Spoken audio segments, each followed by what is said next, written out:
ครับผม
Good evening, everybody.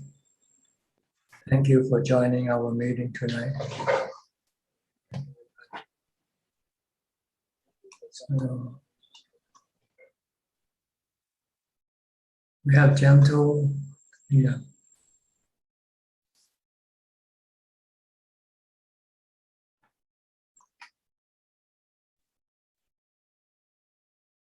Okay.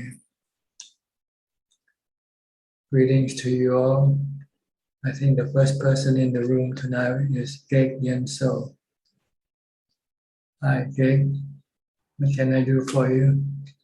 Good evening, Ajan. No question, Ajan.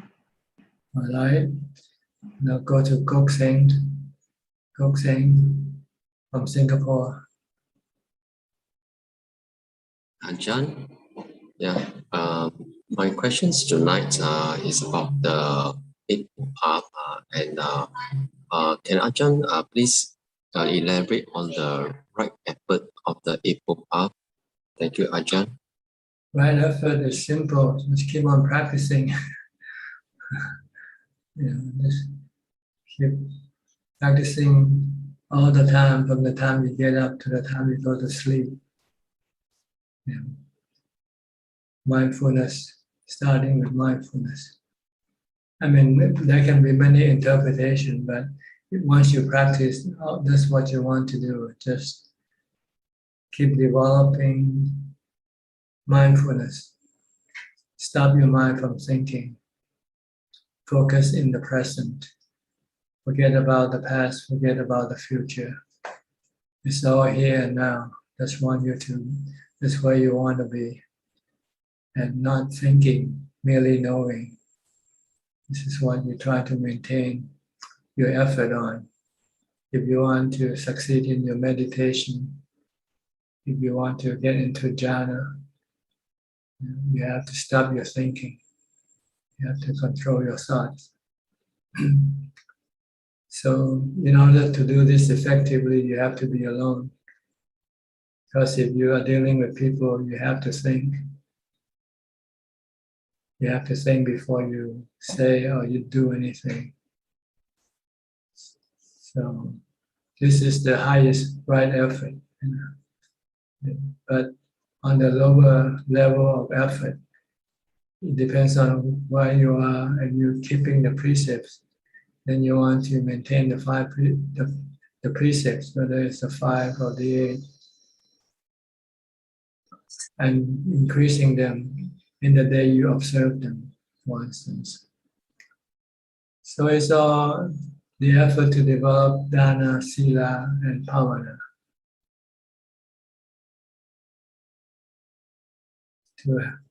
To maintain what you have acquired and then prevent it from slipping away, and increasing more of the Dhamma practice that you haven't yet succeeded. So this is mainly the right effort that you want to know. You have to fully commit yourself to the practice. if you want to have this right effort, this is the highest right effort, is do nothing else but practice, except for maintaining your life, eating and washing and things like this. But otherwise, you want to be free from other activities. And you will then be able to put in all your effort to the practice. That's why people became monks.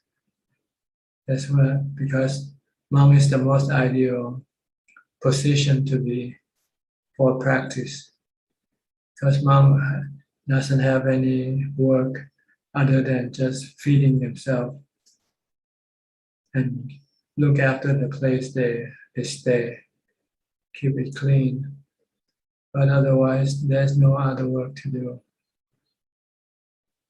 So all day you can maintain your mindfulness. As soon as you get up, you watch your thought and stop your thought by either using a mantra or by keep watching what you are doing with your body. This is simple, but it's hard to do. It's simple, it's easy, it sounds easy. But if you can do this, you will find your mind becoming more calm, more peaceful, and ready to become fully absorbed, to become still in jhana. Okay? Yeah, Ajahn. All right. Next, Willie from Indonesia. Good evening, Dhammatalk. I don't have any questions today. Thank you. Okay. We'll go to Karen from San Jose. Karen, how are you? This is your first time? Yes, I've watched a lot of the recordings. This is the first time I figured out how to get in. Okay. So I'm happy to be here. You got any question? I do. I'm 65, but I've just been studying Buddhism and meditating for about a year and a half. So I'm starting very late, but I'm happy about it, and I'm not going to worry about dying before I am enlightened. I'll do my best.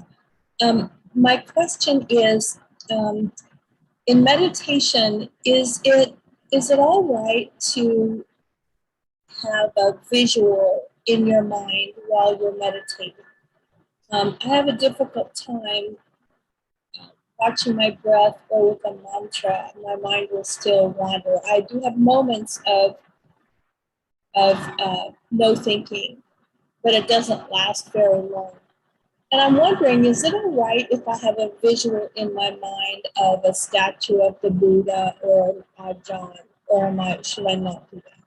Yes, you can use visual image to focus, to calm your mind down also. You can choose many different types of images. Any parts of the body can be used as a point of an image of focus. Like some people like using skeleton, for instance. You can just visualize skeleton in your mind and keep maintaining that image. This will also calm your mind down. So you can try various parts of the body, whichever part you like, and use that as your visual, as your meditation object. And also people also use color. Some people, instead of using images, they use color. Red, green, white, or yellow, for instance. You have to visualize this color in your mental screen. Close your eyes and try to visualize the color that you choose. If you cannot visualize at first, maybe you can look at it, at the color before you close your eyes, and then remember that color and maintain that color in your mind. This they call kasina practice. So there are about 10 kasina. I think you have to look in the text to find out which they are. They are colors. and some other objects. I can't remember right now. I can search that. Thank you. Yeah. Okay. Yeah, that's all for today. Let us know how you do it. Okay. Okay, thank you. All right. Next, Felicia Chan from Malaysia. Felicia. Good evening, Prajan. Can you hear me? Yes, perfectly. Okay, Prajan. When I see the body, I have to see the 6 senses, basic reaction, and I also see my habit reaction. I am mindful and will not join them. The picture and the feeling gradually disappear. Although the action repeat and repeat, but they are changing all the time. Nothing remains the same. No permanent, no self, cannot be controlled.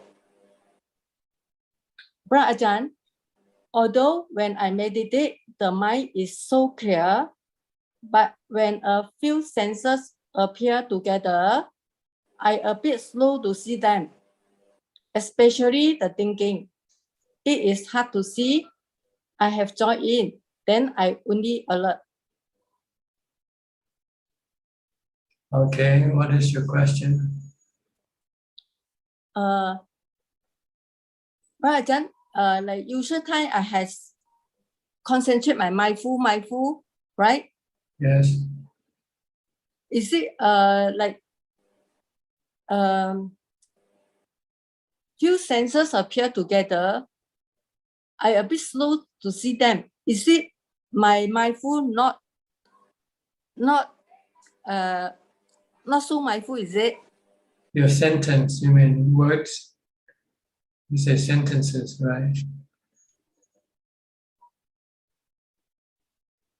You say sentences appear and you don't see it.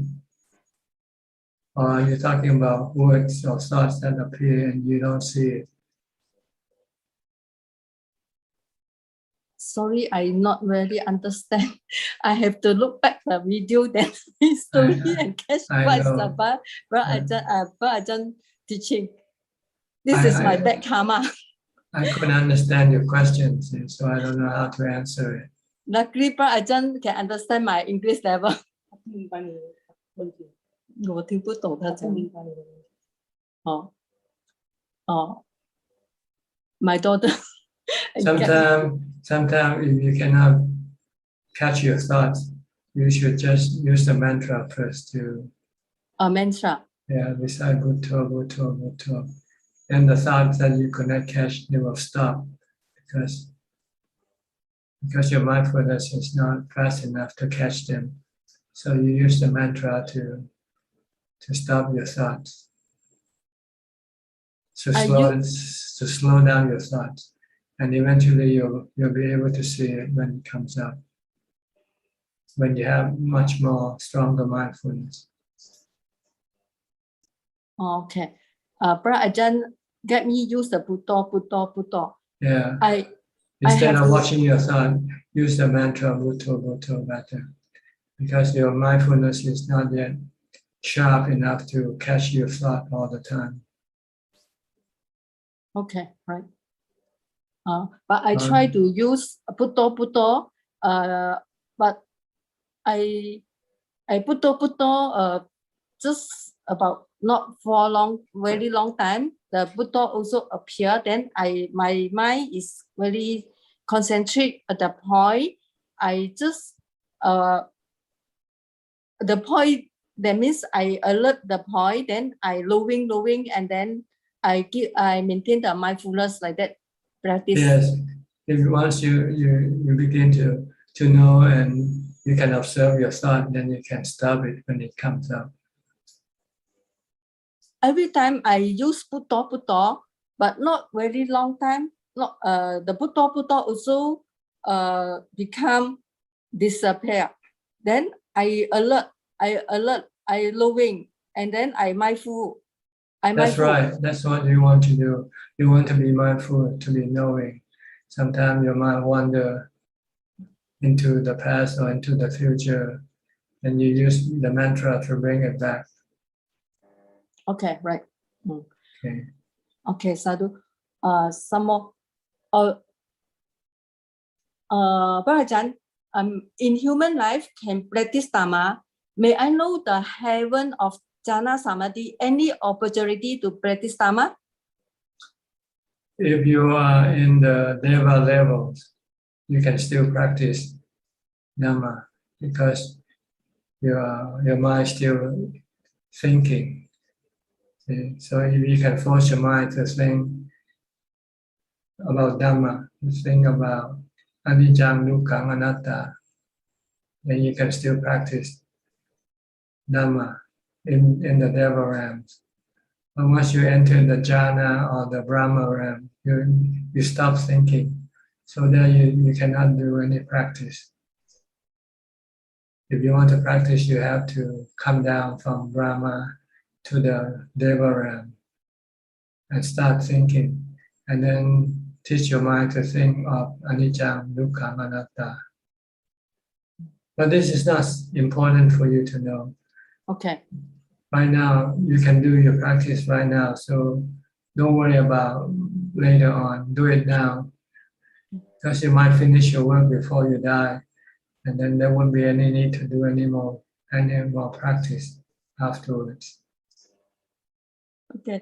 Barajan, I would like to ask a funny question. Regarding all day, I hear a lot of sound like insect in forest. Like Ajahn say, maybe that is my past life environment memory. I agree. Currently, I stay at home. All the day, I hear the sound of insect. I feel like I am in the forest. And I have seen my past life was a Thai forest monk. I also notice myself, I prefer Thai food and like to meditate. And I'm quite fast to reach jhana. Although my body tired, I still can meditate. I will not fall asleep. But why this life I came across Dhamma so late? Well, maybe you've been distracted by some other activities, maybe by your husband or your family or other activities. So and then it might take time for you to get back to the Dhamma.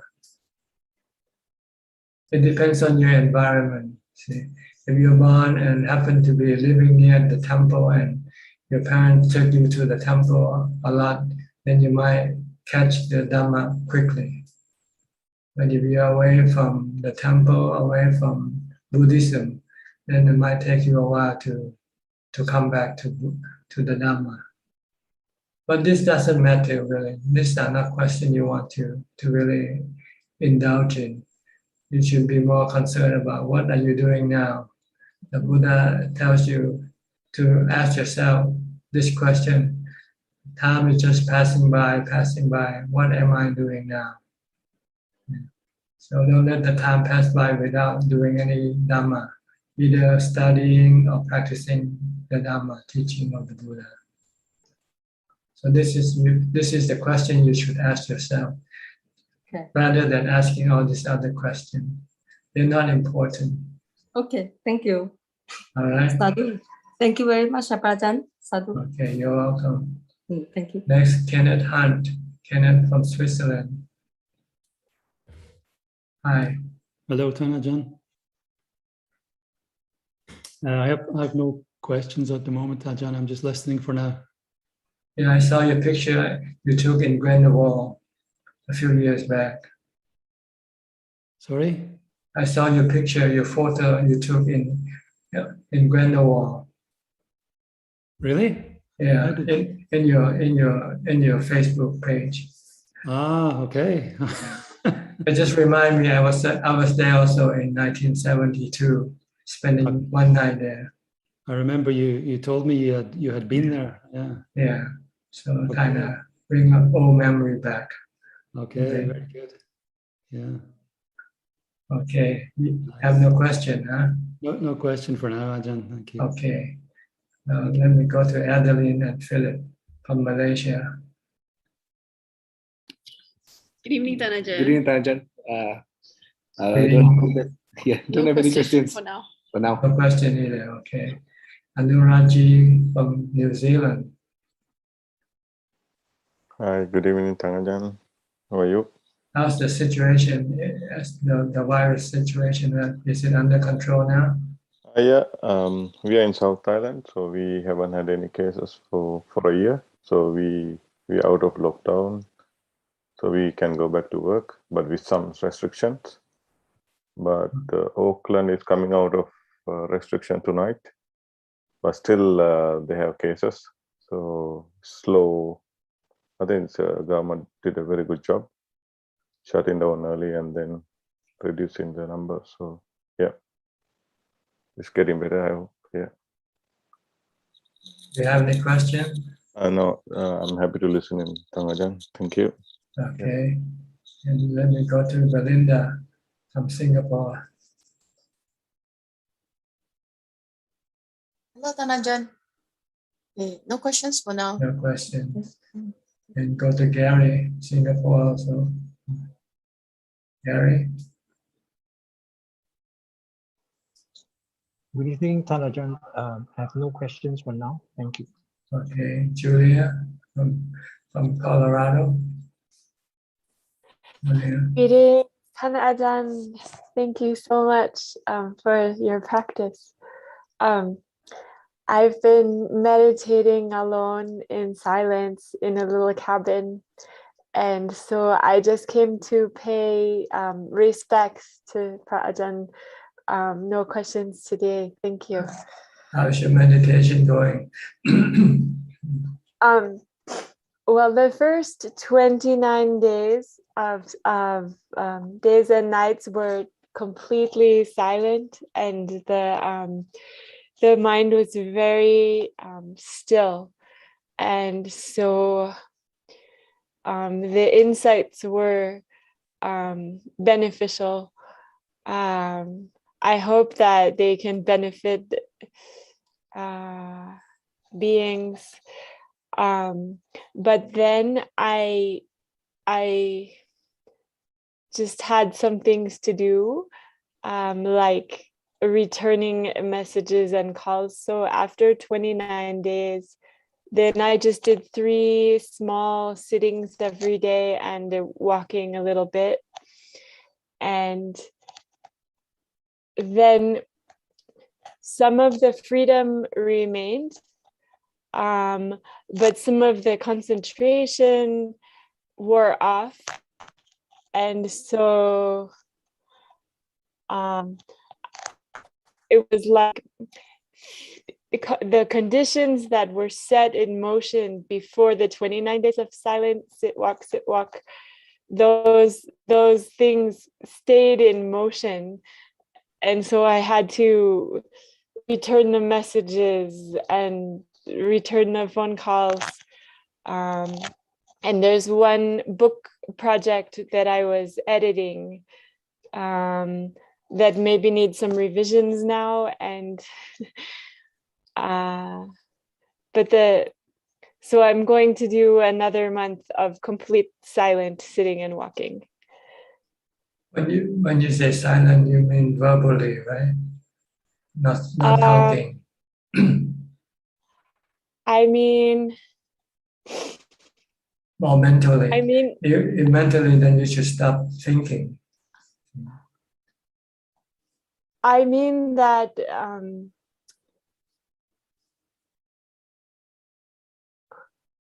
no contact with the other humans that I can see, but so that more awareness can be brought to the source of the thinking. Yes. The goal, I think the goal in silent meditation is to silence your mind. That's the real goal. But you might have to silence your mouth first, your speech first. But then by being silent, by way of speech doesn't mean that you're silent mentally either. You can still be thinking, and if you should be writing or doing something, it means you're still thinking. Yeah. Yeah, the first 29 days I did not take any notes, I did not read, and the only purposeful thoughts were the positive aspirations with the metta in the evening, and making a positive aspiration in the morning. But still, some thoughts were coming, and so there was practice with those thoughts. But the past few weeks, then, yeah, it's been a lot more thinking. Yeah, I will take that advice. Yeah, you have to sit a lot to really stop thinking completely. You need to, your body first has to be still, physically and verbally. Then you can still your mental, your thoughts. So you have to have the three become completely still. Your body, your speech, and your mind, eventually. This is just a pointer, that's why. Sometimes people forget, they only look at the body and the speech, and they forget the mind. Yeah. I see some people taking silent vow when they still communicate by writing. So that's really, running against the purpose. The purpose is to silence your thought, stop your. But if you still communicate by writing, you're still using your thoughts to write your communication, your messages. Yeah. I know a monk practice like that. Anytime he wants to communicate with us, he writes on a piece of paper. I say, what's the point? Why not just say it? Because you're using your mind anyway, right? Why make it difficult? Yeah. But because he thought that this is the way of practice, to have silent speech, and then this will somehow bring benefit. Right. It helps you to, it blocks your mind from using the speech as a way out. But it can still think inside without coming out to the body or to the speech. Yeah. Yeah. So the goal is to silence your mind by mindfulness, using mindfulness. And you can really silence your mind by sitting, if you can, by watching your breath or reciting a mantra, or like the other lady Karen, you can visualize an image. But the goal is to stop thinking. And your mind will become completely calm, peaceful, and happy. Okay, nice talking to you. Keep up Nice your practice. talking to you. Thank you, Ajahn. Okay. Let me go to Nannapat from Thailand. Nannapat, do you have any questions? I have no question today. Okay. And we'll go to Karuna Buddhist Vihara. Let's see Forest and Apikshuni. I can remember your name. Hi, Ajahn. Can you turn? You have no question, huh? Okay. I think you have some feedback when you turn on your microphone. All right. Then let me go to Galaxy A7. Galaxy, are you listening? Are you meditating? Yes, Ajahn, I'm listening, and also at the same time trying to meditate also focus. Can you speak louder? Cannot quite hear you. Yes, I'm listening.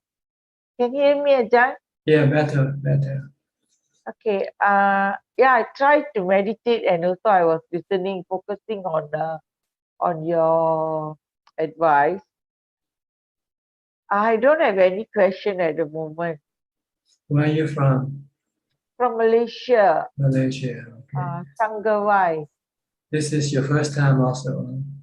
Yes, but I've been following you, Ajahn, in the YouTube for the last 1 year. Okay.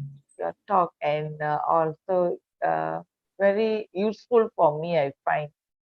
Okay. Happy to hear that. Really helps me a lot. Happy to be of service. Yes, Ajahn, I can't hear. Happy to be of service to you. Yes, Ajahn, thank you, Ajahn. I'm same way, Ajahn. I'm also I bow to you. Okay. Well, okay, then let me go to the next person then, okay? Sajal Kar from Silver Spring, Maryland.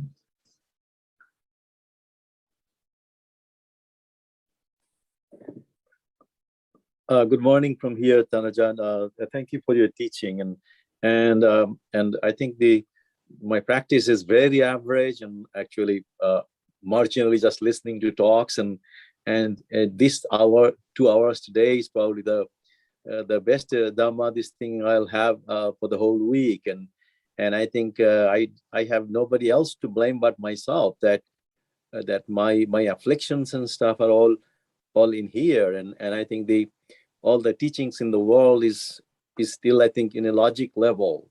So as a result, to practice, I really have to drop the things, and if I want to wrap up everything, I need probably many more lives to wrap up the responsibilities that I have, and I'm kind of defining myself and tying myself up with all these things, and it's like I need to run away, and it's like a very unhappy situation. But all the things that you lay out so logically that it's a regret that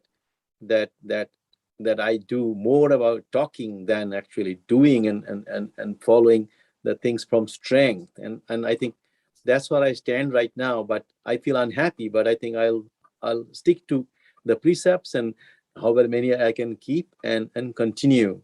And thank you for your teaching. I have no questions today. You have to set up a resolution that you're gonna do this, you're gonna do that, and try to stick to your resolution. If you don't set up a resolution, then you won't be doing it. So you can say, I'm gonna be mindful as much as possible, for instance. I'm gonna try to recite the mantra for as much as possible, or as long as possible during my waking hours. You have to set up a goal, and then you can then try to reach for it. If you don't have a goal, then you sort of take it easy, doing anything you want to do. Didn't you say at some point that does it make sense to schedule it? For example, suppose I put in my day-to-day calendar that these are the hours I'm going to dedicate, kind of walk away from it and practice, whether it's walking or mindfulness or chanting. Is that what people also do or not? Yes, you have to set up schedule. Every day you have schedule. You do a certain thing at a certain time, right? You eat at a certain time. That's schedule already. So you just have to add the Dhamma activity into your schedule. That's all. Yeah, I think I have not been doing that. What I was thinking is like a broad says 24 hours a day, but I'm not a monk, and so I think if I do it this way, that I at least know that these hours are allocated for this purpose, even though it's kind of very not very general enough. But I think still probably I think it will help. I can understand that. Thank you. Yeah, if you want to get any Dhamma, you have to include the Dhamma in your activity, in your daily activity. Even though you're not a monk, at least you can provide a certain slot for the Dhamma practice, right? We all have 24 hours, the same, whether monks or lay person. It just depends on how you manage your hours. So if you manage your hours for Dhamma practice, then you get a lot of Dhamma result. If you don't have Dhamma practice, then you don't get any Dhamma result. Studying doesn't give you the results. Studying only tells you what to do. To get the result, you have to do the practice. Once you know what you have to do. Okay. Thank you, Dhanachan. Thank you. All right. Okay, well, back to Karuna Buddhist Vihara again. In California, right? Northern California. Yes, Tanajan. We're in the Santa Cruz Mountains between San Jose and Santa Cruz. Okay. And north of Monterey, is that north of Monterey, Santa Cruz? It is north of Monterey. only about half an hour from Monterey, Big Sur. Can you hear me?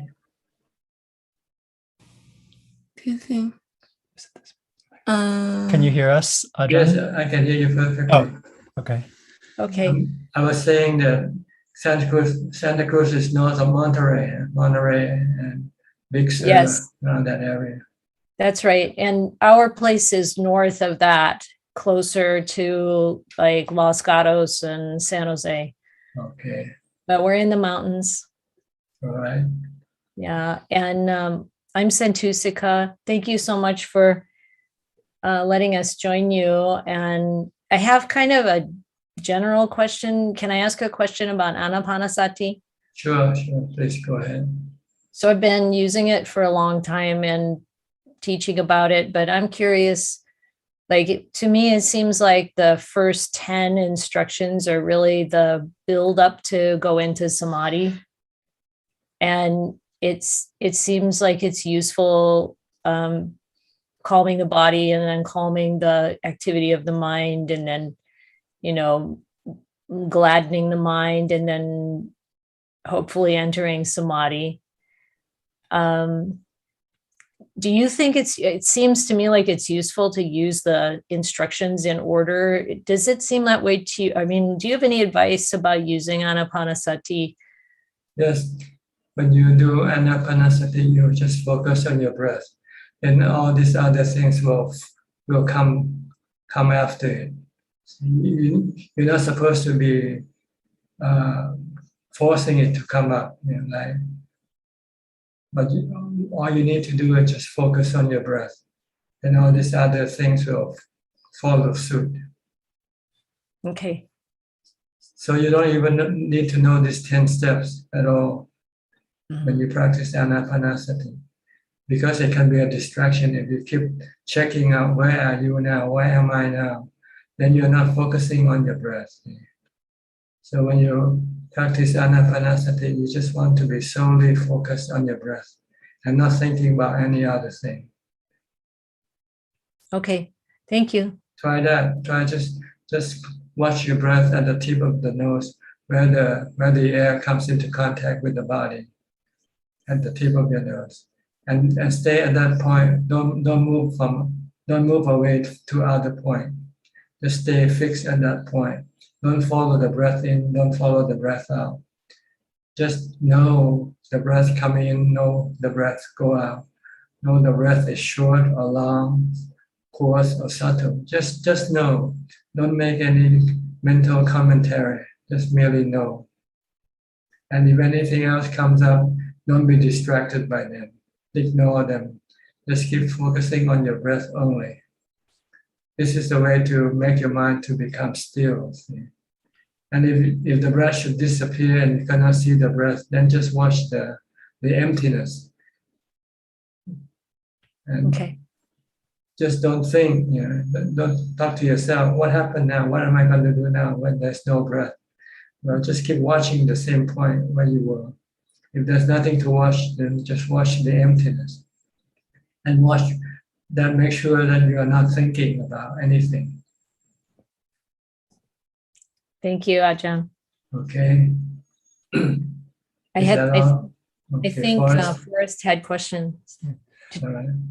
Ajahn, can I ask a couple questions? My first one is, sometimes if I make a little bit of progress or knowledge about the Dhamma, then I start developing pride about that. Should I do something about the pride? Just merely know, just be a detached observer. Don't be happy or be sad, because if you're happy, then the next time you're not getting anything, you can become sad. Just know that you are improving or you're not improving, and don't react to your improvement or you're not improving. Just merely know. Okay. And then one more question. So now I'm staying here at the monastery for 1 month, and I'm not worrying as much about other people, but I still worry sometimes about my family and friends. Is it ever helpful to worry, or should I just, whenever I start worrying, just immediately try to stop it? You can stop it by contemplating on the 3 characteristics of existence, that we are all subjected to aging, sickness, and death, regardless of where we are. So there's no point to worry about them. And because if they're going to get sick, they're going to get sick. If they're going to die, they're going to die. Because they are anatta, they're not under your control. Mm-hmm. This way will stop you from thinking about them. Or if you cannot yet think like this, then you can use a mantra to stop you think. But every time you think about them, just recite a mantra or do some chanting to pull your mind away from the thinking about your parents. So there's 2 methods, either by mindfulness or by wisdom, vipassana. Vipassana is to see that everything is impermanent. People, things, eventually they fall apart. They die, Yeah. No matter how well you look after them, how well you care for them, you won't stop this process. Once you can see this and accept it, then you stop worrying about them, because it doesn't do you any good. It won't change anything. Yeah. Okay. Thank you, Tanajan. All right. Question, Andy. Yes, please. Go ahead. Hi, Ajahn. I'm Andy. I also have a question. When practicing right effort, in which ways using willpower is useful, and in which ways it is more of like an obstacle? Well, you need willpower to push you to do the practice. You have to tell yourself, oh, now this is time for me to do walking meditation. And your mind say, oh, I don't want to. Then you use your willpower to force it to do it. Okay. But willpower alone isn't enough. You need willpower to push, to get you to do the practice. And once you do the practice, then you will get the result from your practice. Okay. Thank you. Thank you. All right. Then let me go to Kirian Duong from London. Hello, Tanajan. I'm better. I've got the clearance to enter Thailand this morning. The last thing I'm doing now is only to finalize the booking of the hotel for the quarantine. You have to quarantine for 2 weeks. Yes. Okay. How long you expect to stay in Thailand? 3 months? Officially, the visa, that's what I had problem this morning, was to change the visa, the ticket, because at first I booked a 3 months ticket, and officially I am allowed only 45 days, including the quarantine.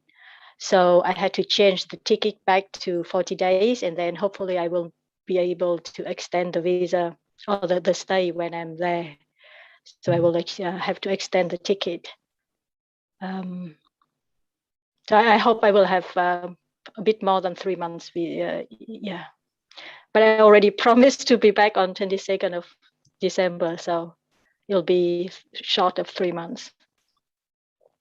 Okay, that's good. And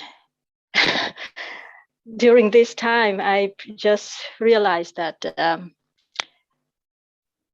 somehow the anger actually helps, because when people persuaded me, I got angry because they don't understand, and the more they persuade me, the more determined I become.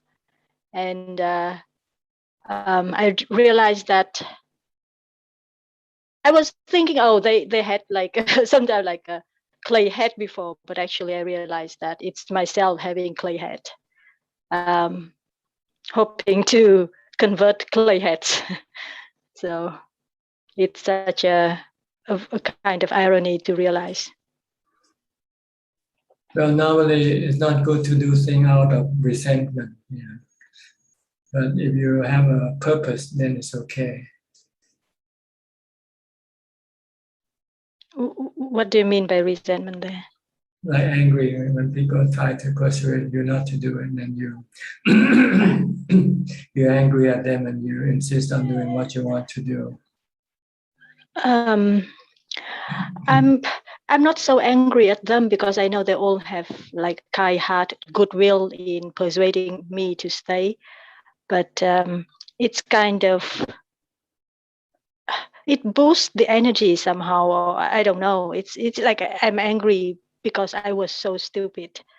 I should have done it earlier when they will react the same, like they have the same reaction. But I could have done something better for myself, instead of wasting time and nothing got better except getting worse. Okay, as long as you know what you're gonna do is good for you, that's enough, I think. Yeah, I think I And will try if you to. can ignore everybody who's trying to dissuade you from doing it, then you have good willpower, strong willpower. Trying. Actually, they boost my willpower, actually. Okay. So yeah. Good. We'll see how it works out. That is the thing. Before I kind of understood, but I didn't get it fully when Luang Ta said that one of the things is the monks they wanted to disrobe because they think they will be the burden for the sangha, and now it's like that is the thing I'm scared of. I'm okay now. It's free. Like when I was prohibited, I wanted to have the freedom to go. Now now kind of I can go. Then I'm worried. Oh, maybe I cannot do anything good. Well, just don't worry about it. Yeah, cross the bridge when you come to it. Yeah, but I know that I will be much happier. I whatever achievement I don't know, but surely I'll be much more happier. We'll see. Yeah, you never know. What you expect might not turn out to be what you expected. Sure. So have an open mind. Whatever happens, and try to deal with it when you get to it better. Yeah. Sometimes you paint a rosy picture, and when you get to the place, it's completely different, and this might make you discourage you. So try not to be discouraged by whatever, because maybe the picture that you painted now and the picture that you'll see might not be the same. Yeah. As long as you focus on your mindfulness and on your own practice, and everything will fall into place, I believe. Yeah. Thank you very much, Thanachan. Okay, just don't forget mindfulness. Don't forget anicca. The two things will help you make your mind strong and make your mind able to cope with everything that happens. Yeah. Everything is anicca, uncertain. You don't know what's going to happen really. So you try to cope with it when it comes with mindfulness, with a calm mind. Okay? Yeah. Thank you. All right. Next, Alvin Lee from Malaysia, Kuala Lumpur. Good evening, Tanajan. Tanajan, I just have one question. I think you mentioned before, Upeka only comes into picture on the 4th jhana and onwards. Am I correct? Yes. Okay, so 4th, 5th, up to the 8th jhana, Upeka. Yes, I think so. I haven't reached those jhanas, but I think that I think they have Ubeka basically as the foundation of the mind. Okay, just want to confirm that. Thanks. But you don't need to go above the 4th jhana. Once you got the 4th jhana, it's good enough to just try to immerse your mind in that jhana for as long as possible. Because the longer you immerse in the jhana, the stronger will be your equanimity, your ubeka. So that when you come out of your meditation, it will last longer. Then you can use a mind with equanimity to fight your defilements, to get rid of your defilement. But you need the wisdom to tell you that your defilement will only lead you to dukkha or suffering. Because everything that your defilement wants, they are all temporary, they are all impermanent, and they are not always under your control. Sooner or later, what you get, you will lose them. You'll lose, and when you lose them, then you'll feel sad.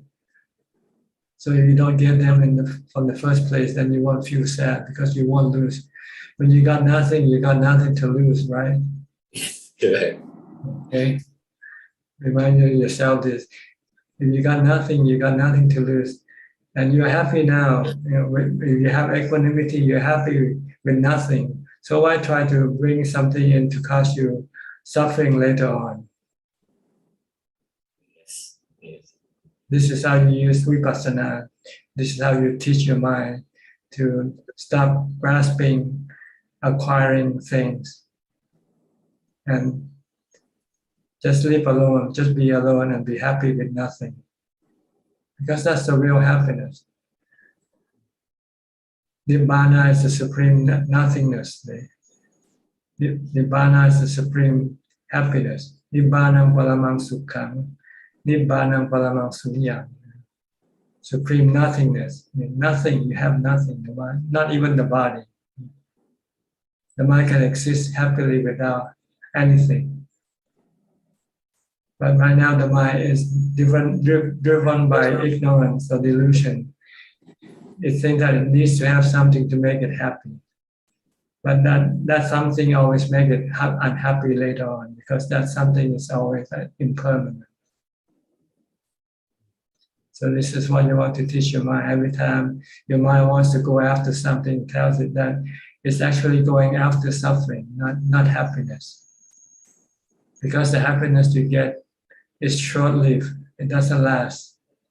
And when it disappears, then your unhappiness will come in. Your sadness will come in. So, Tanajan, when you said about when you immerse in the upeka for a long time, that means when you get out of it, you will be able to fight the defilements. Even if we go through our daily activities, I think that upeka, the strength of the upeka, will be able to continue for For a while, it will eventually disappear. Then you have to return into samadhi again. I see. Thanks. So, but if you are living alone, then you won't have to do a lot of activities.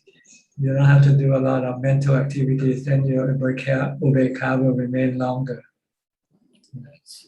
The less you think, then the less you will disturb your ubeka. So sometimes if you're living alone and practice, when you come out, you try to maintain mindfulness again. Try to use a mantra or try to force your mind to keep watching your body in order to prevent your mind from thinking. Right. Because as soon as you start to think, especially when you think with the defilement, then it will dissipate or erode your upekkha. But if you think with Dhamma, it won't erode your upekkha. If you think everything is impermanent, everything is anatta, everything will give you suffering sooner or later, this kind of thinking will not erode your upekkha. But if you think, I want more money, I want more fame, then this will erode your upekkha. So you have to be careful what you think when you're not in samadhi. You can think with Dhamma or wisdom. Don't think with defilement. Don't think with cravings, sensual pleasure craving to be something or somebody, craving not to be or not to get something. This will erode your upekkha very quickly.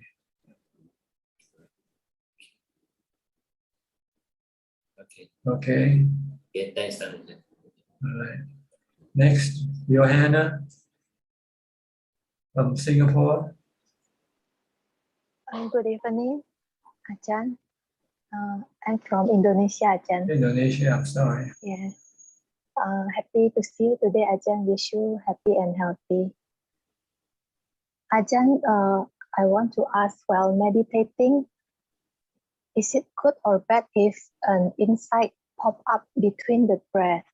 How do we treat the insight correctly? We cannot contemplate on it while watching the breath, right, Ajahn? Don't worry about anything that comes up when you meditate. Just keep watching your breath and ignore everything. Yes. Ajahn, the insight is I realized that I have been hoping for progress while at the same time focusing on my breath. I guess it is not good to expect anything while meditating. Ajahn, may Ajahn please give some advice about this? Just don't expect anything. Just keep focusing, watching your breath alone, only, and everything will come out better eventually. Just don't expect. Yes, so Don't every wish. time the expectation comes up, then I have to ignore it. Right? Yeah. Just keep watching your breath. Okay. Yeah. Ajahn, I have another question. If we want to ordain in our next life, do we have to collect a lot amount of good karma to support our ordained life at our next life? You can ordain in this life. Why wait for next life? Because you don't know when you're going to return as a human being. It's a human birth is very difficult to attain, to get. So it might take you a few more 1,000 years before you come back and reborn as a human being again. So why push the date to the next life when you can do it now? Don't know, maybe I will get married. Well, if you get married this life, you will get married the next life also, because it will become a habit. See? So it's like being hooked to something. You have to kick the habit now. If you don't, you will still be hooked to it. Tomorrow, next year, next life, next 10 life. If you don't kick the habit, it will stick with you wherever you go. So this is the best time to kick the habit now. You have Buddhism, you have the Buddha, Dhamma, Sangha to teach you how to kick the habit. By thinking of everything as anicca, dukkha, anatta. Marriage is dukkha, getting married is getting suffering. I agree with that, Ajahn. You agree, but why do you still do it? Because you don't have the strength to resist it, right? Yeah. I just heard from people that we have to collect a lot of good karma for the ordained life. Is it true, Ajahn? You shouldn't listen to them. You should listen to the Buddha. The Buddha said, if you practice now, you can attain within 7 days, 7 months, or 7 years. Mm. You're listening to the wrong source. Yeah. Oh. The real source is the Buddha, Dhamma, and the Sangha, the noble disciple. These are the people you should be listening to, not other people, because other people don't know anything. They're all blind. You are blind and you want to have another blind person leading you, or you want someone, okay. Then you go to the Buddha, Dhamma, and Sangha. Okay, Ajahn. Look at the people who got to know the Buddha. They all could ordain and become enlightened. All of his member of his family, most of his member of family ordained after he became enlightened. So they all have the same problem that you have now, but they have trust and they have faith in the Buddha, enough for them to relinquish everything and then follow the Buddha's teaching. Yeah, I really like the Buddha teaching, and I learned a lot from Ajahn too. I contemplate on anicca, dukkha, anatta during my daily life, and it helps a lot of a big problem becomes small and small problem become none. Good. Try to look at everything as dukkha. Then you don't want to remain in this world. You want to go live alone.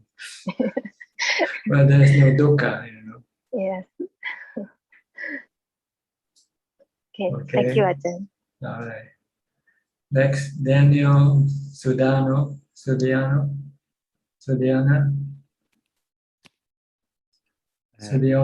Okay. Ajahn, yeah, thank you. Yeah, this is the first time I joined this Zoom meeting, but I have actually followed Ajahn as well. I have one question.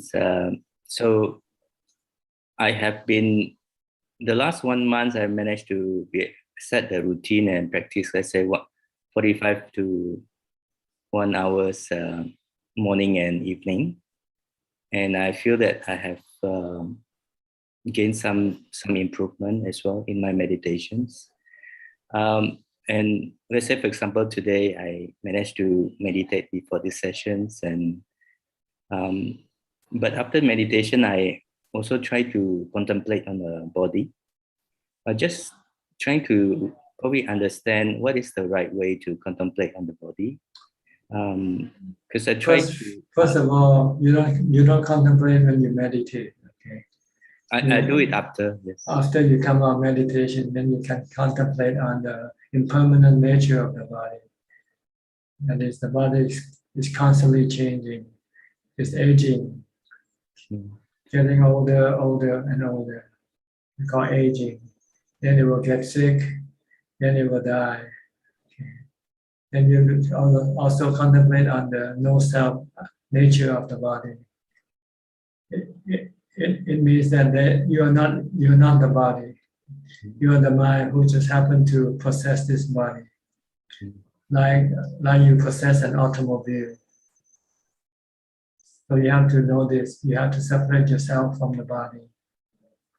So then it will make it easier for you to accept that sooner or later you're going to have to lose this body because it's impermanent.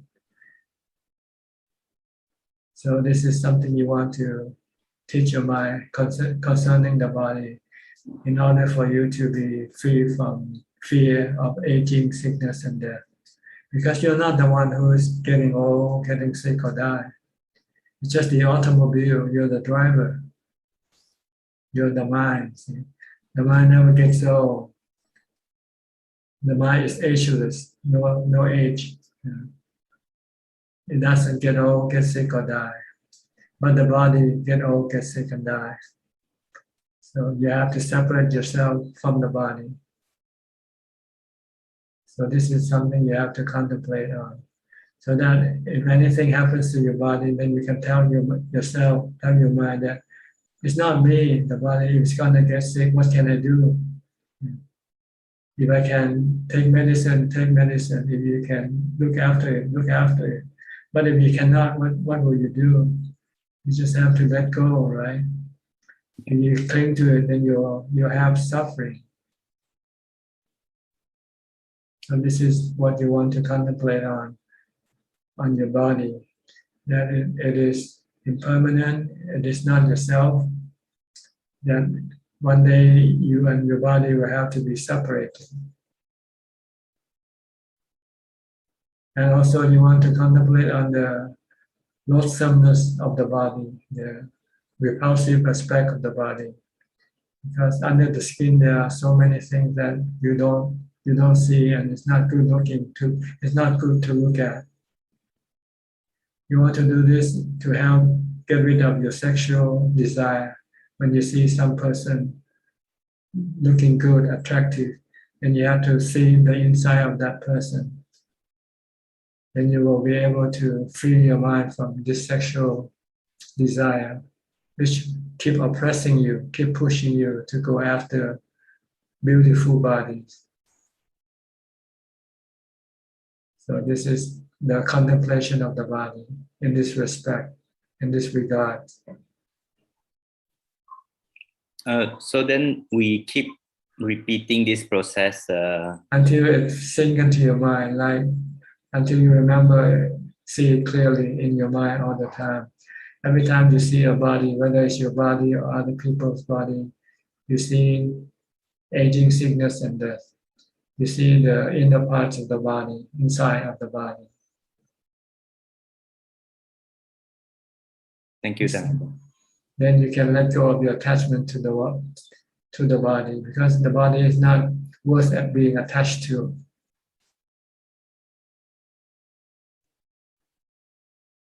All right? Yeah, thank you. Okay, good. Lillian from Bangkok. Good evening, Tanajan. No questions today. Thank you. Okay. Let me go to Sam. Sam Otomo. No question, Ajahn. Thank you. Where are you from? I live in Melbourne, Ajahn. Melbourne, okay. Yeah. Yeah, you didn't come in for a while. What is it? You didn't come in for a while. You've been here a long time ago. It's been busy, Ajahn, and the timing is actually is a bit difficult. Now here is actually 12:08. Yeah, quite late. Yeah. Yeah. But because it's a full moon, a special day, I try to listen to the teaching, particularly from you. I feel that's give me a good nourishment for my spiritual and mental power. Yeah. So lately is actually it's up and down. So because of the increased activity, the COVID situation is got worse again. So then I have to increase the activity. So I just had less time to meditate. But during past couple of days, I meditate again, almost daily. Yeah. So just try to maintain the schedule. Try to stick to the schedule, no matter what happens. Yeah, Ajahn, will do. It's like taking medicine for your mind. Meditation is like medicine for your mind. It's like a depressant, I agree, tranquilizer. I agree, Ajahn. After meditate, actually, I can more like a sort of like a let go. So if I don't meditate, it's just like a preoccupied with the thought of thinking about these matters, work matters with some other related, just something about jobs and everything. But after meditation, it's just like I can distance myself from that problem and then just feeling relaxed. Yeah. But having said that, it's actually when resuming meditation is not easy. Have to struggle maintaining the concentration. So it's like this is not easy. This is not easy. But the easy part is actually when reaching that certain degree of concentration and then just relax, detach.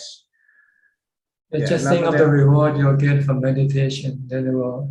I'm sorry, I couldn't hear. You have to think of the reward that you will get from your meditation. Then it will make you have the energy to do it. Yeah, but sometimes it's a bit tricky, Ajahn. Like last time, there's a reward of meditation, feeling good and everything. But the earlier is actually I hope for the reward, and it actually make me disappointed. Actually, sometimes I realized that actually I cannot expect something. So last time I got a nice feeling, and then I expect. So eventually, actually, because I'm expecting something, I realized then actually my concentration got worse because I'm expecting something. I feel like painful everywhere. So then I try, okay, I don't expect anything, just whatever happened. I just concentrate on the breathing. So I feel happier. That's right. When you meditate, you don't expect anything. Just keep focused on your meditation object. Yeah. I agree, Ajahn. But before you meditate, you can expect, you can encourage yourself. If you meditate, you'll get this and get that. See? But once you start meditating, then you stop expecting. You keep focusing on your work. That's what I did, Ajahn, is actually, I just, oh, this is really nice.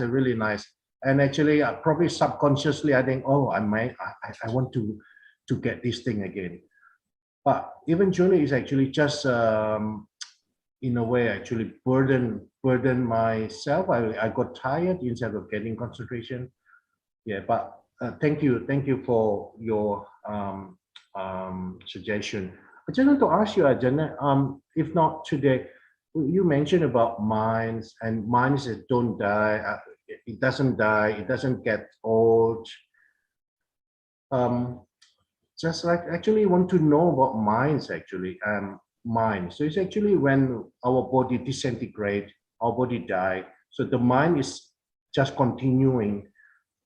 Just want to know better is actually in terms of the mind actually. So mind is actually indestructible. It's actually forever, isn't it, Ajahn? Yes. It's like all the other great elements, like the water element, the wind element, the earth element, the space element, and the fire element. They are always existing. They never die. They never disappear. Right. And where is it coming from, Ajahn? Our passion, like I want to do this, I want to get this one, like you just mentioned about the sexual desire. So that, for example, we talk specifically about sexual desire. It's stored in the mind, or because of the influence from the hormonal in the body?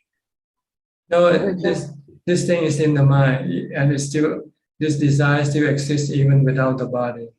Right. Okay. Yeah. And the cause of this desire we call ignorance, avijja. Yeah. So the mind of the enlightened beings, like Buddha and the Arya Sangha, the mind, or even the being who's parinibban already, how's still the mind? Still exists. Oh, still exists. But they don't connect with anybody, so yeah, they don't have a body to look after, like we do. Yeah, with meditation, it's just only detaching from the body, or we learn more about the mind. Is that through meditation, Ajahn? Yes, if you can completely absorb yourself to become still, then the mind will be temporarily detached from your body. But how we know more about the mind is actually, if we haven't reaching the enlightenment. So we by experience, by practice. By experience. Yeah. Even we haven't, yes, you start to see the problem. What's the problem of the mind is. Once you get jhana, then you'll see the nature, the true nature of the mind when it is without defilement. Yeah. And then when the defilements start to kick in, then you can see what makes the mind become unhappy and so forth. So you know that the problem is with the defilements, not with anything else, not with the body, not with people around you, not with the weather, the economy, or anything. Like we like to blame other people for all our unhappiness. But the cause of our real unhappiness are our defilements. Yeah, Ajahn. Yeah. Thank you for your explanation, Ajahn. Thank you. Okay, you're welcome. Next, Alfredo from Brazil. Hi, Bante. Hi, Silbeca. Yes. Good. Very good. Always happy. Yes, I meditate a lot, and Anapanasati is very, very important.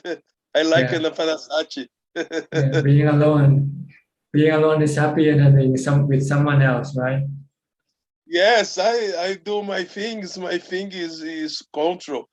My friends once I do other life. I work, but I meditate. I like Buddha, Dhamma, and Sangha.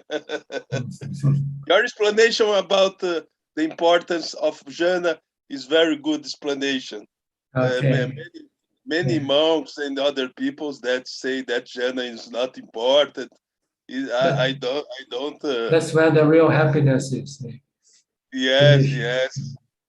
And that I see in jhana. Jhana is very important to our wisdom. Right, because once you have jhana, you have happiness from jhana, then you can give up everything else. Yes. Yes. But if you have no happiness from jhana, you still have to cling to other people and things to keep you happy. Yes.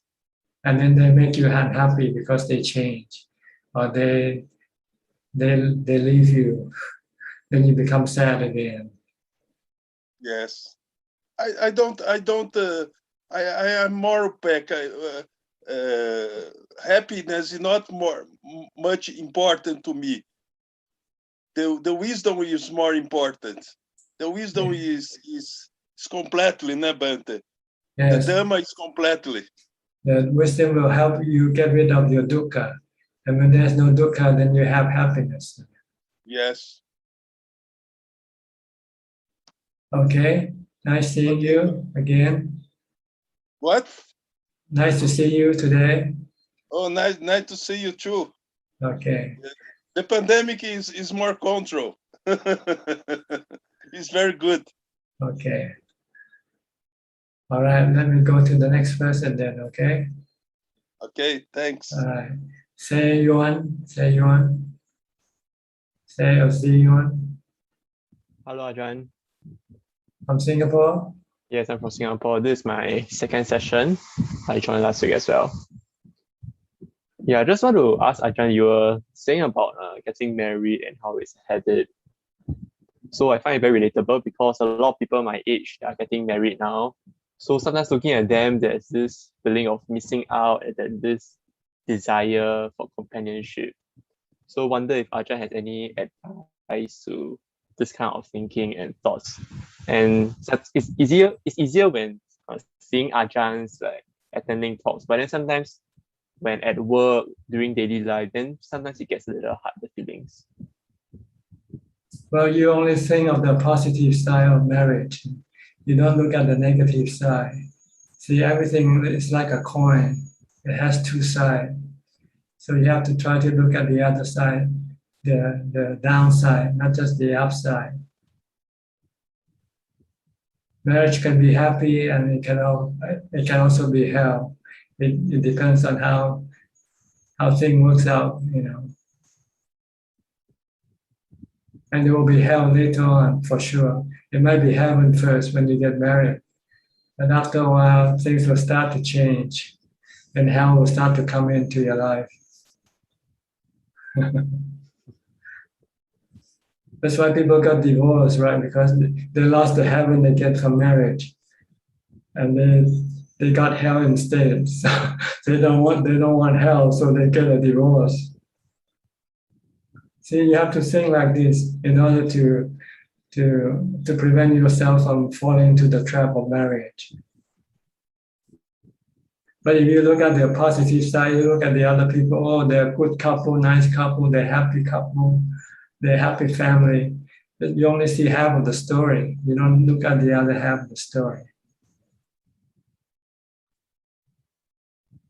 Thank you, Ajahn. We'll contemplate. Also, Okay. another question, Ajahn. How Okay. to develop strength to overcome sensual desire and sensual pleasures, especially if we haven't have the high happiness of jhanas and very deep samadhi. How do we gradually cultivate this strength? Well, you just have to cultivate mindfulness. Once you have mindfulness, then you can get into jhana. So you have to train yourself in mindfulness from the time you get up in the morning. Don't let your mind be free. Control your mind with a mantra, or forcing your mind to keep watching what you are doing at the moment with your body. Then you will have strong mindfulness, and when you sit and meditate, then you can get into some calm, some peace of mind. Even if it's not yet jhana, you get a feeling of easiness, feeling of happiness. Then you can then replace this happiness with the happiness you get from sensual pleasure. So every time you want to go out, we say it's better to meditate. Every time you want to eat something special, they say it's better to meditate. Every time you want to watch or listen to music, say better to meditate. So you have to have a replacement for your sensual pleasure. And the way to get it is to develop mindfulness all the time. Something that you can do as you go on your daily life. Try it. Try to train yourself with mindfulness. Either reciting a mantra, Bhutto, Bhutto, Bhutto, or chant a phrase or something if you like, or keep watching what you are doing. If you're eating, just watch the eating. Don't think about other things. Then you'll have mindfulness strong enough to calm your mind, and then experience the peace of mind, happiness that you get from calming the mind. Okay. Thank you, Ajahn. All right. Next, we and check from Vancouver. You just have your election. Did you cast your vote? Wow, Ajahn, you're so up to date. Well, everything is on the screen, you just turn on. I didn't expect you know about our election, Ajahn. Yeah, we did cast our vote. The mail in, Ajahn. Yeah. Not like in we do the mail in. You happy with the result? I actually didn't look at Yeah. it because we just do our part, and then actually I didn't watch the news yet today, but we don't really follow the news that much. Yeah, but I listened to you, Ajahn. You say like it will be the same.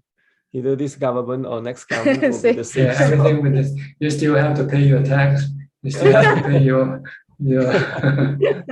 Yeah, if you get more, you'll get taxed more. So it's the same thing. Yeah, so before the election, you already remember what you taught us. So it will be the same thing. And you still get older, get sick, and die. This thing don't change with the government. Yeah, right. Yeah, Exactly. yeah. So for it's not like it doesn't matter. Ajahn, the teaching with Sam just now was so good. You said that like before meditate, we expect to encourage ourselves, like we expect like meditation is good for us to encourage ourselves, but when you meditate, you don't expect. Right. You do your work, and your work is not expecting. See, your work is to concentrate on your mantra or on your breath. Because if you keep sit there and expecting, then you won't be concentrating. And when you're not concentrating, you won't get the mind to become calm. Can you hear me? Yeah. But before we meditate, we can expect, Ajahn. Like we can. Well, you have to expect in order to lure you to do the practice. If there's nothing good to meditate, then why meditate, right? Like working, if you don't get salary at the end of the month, would you go working every day? No. But No. you go to work, every time you go to work, you think of the salary you're gonna get, right? But if you don't go to work, you don't get your salary, no matter how much you expect to get your salary, right? Right. Okay. So you have to know the time to expect and the time not to expect. When you get up in the morning to go to work, you have to expect the salary you're gonna get. Then it will make you encourage you to go to work. But when you work, you don't think about the salary. You just keep on working to get the job done. If you don't get the job done, you won't get your salary anyway. You might get fired. The way you explain it though, Ajahn, it's like so like logical and so good. Like, I don't know how, like it's so yeah. you can relate to our level. I just like so. I was there before. See, I was there before. I was at your level before. Sounds simple, but it's so wow, like really so good. The explanation. Thank you, Ajahn. No question today? No, but yeah, really, yeah, just blow my mind, Ajahn. Your explanation. So simple yet so profound. Okay. Thank you, Ajahn. Okay, let me go to Yupui from Colombo. I'm not sure if I pronounced your name right. Can you speak louder or closer to the microphone? Cannot hear you. Can you hear me, Ajahn? Yeah, better. Go ahead. Right. Ajahn, thank you. This is actually, I accidentally saw your invitation on the Facebook. Thank you for today's talk. This is my third time for joining today. And Ajahn, actually, I have a question. I have a few questions, but I will ask two questions. Ajahn, a lot of Sri Lankan people, they go behind Abhidhamma, and they always think that Abhidhamma, if someone doesn't know Abhidhamma, they can't become an Arahanto, they can't become Arya, they even can't enter to the stream level. So is it true that Abhidhamma is necessary, or is it a teaching from of Buddha? Well, to learn something that is necessary is good, but to learn anything more than that is not important. And all you have to know is learn how to do the practice. So I think you should just learn the four foundation of mindfulness should be enough. You don't have to study the whole Abhidhamma canon, you know. Just study the four foundation of mindfulness. It will teach you how to develop mindfulness, how to develop samadhi, and how to develop wisdom. Then once you become enlightened, then you get to understand all the other Dhamma in the Abhidhamma without having to study from the Abhidhamma. Thank you, Ajahn. Ajahn, my second question is actually, I want to become a monk this lifetime. And that is my final target and objective. But as of now, I have two kids. One is 2.5 years old, and one is 9 years old. I want to get them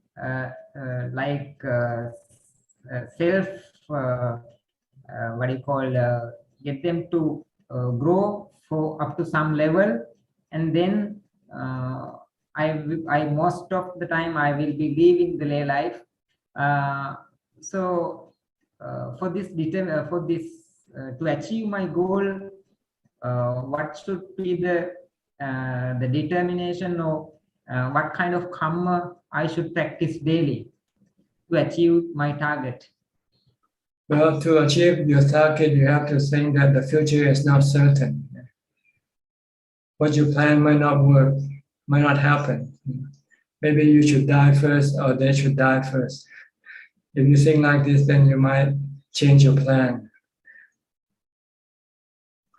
And make it more simpler. Because if you expect to live long and you expect your children to live long, then you'll be forever tied to them. You won't be able to leave them. But if you should think that what happened, I could die today and they could die today also. So if I die today, what do they do? They'll go on without you, right? They won't wait for you. They won't ask you to come back because you won't come back once you die. So when you leave them right now, it's like you can think of dying right now, and you can leave them alone. They'll survive. They'll go on with or without you. You only think of one side. You don't think of the other side. What if you die? What they gonna do? They'll go on living, right, with or without you. But if you think that you have to stay and help them until they can help themselves, then who knows? You might lose a lot of time, and by that time, you might not be able to do anything. You're getting too old. But Ajahn, I mean, in the Vinaya, I have been taught it is necessary to get permission from wife or from anyone who is looking after me. So if they are not allowing me to do that, then is it still possible to leave the lay life? I don't know. You have to talk to the monk who you want to get ordained from. Sometimes he can waiver some of the rules. You can have it waiver.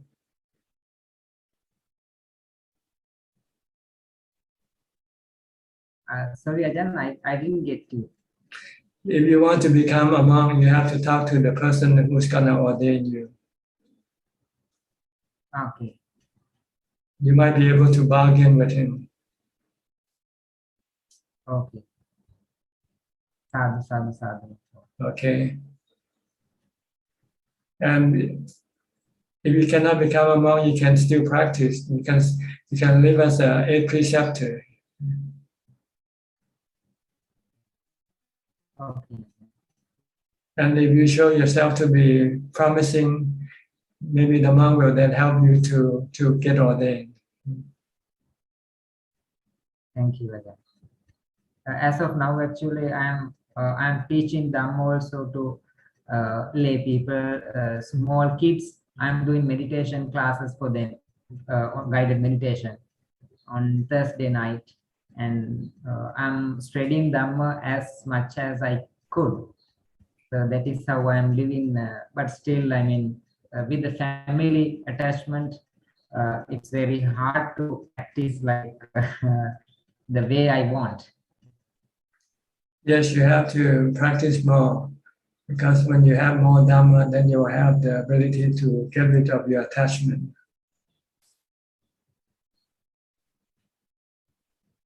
Okay? Sadhu.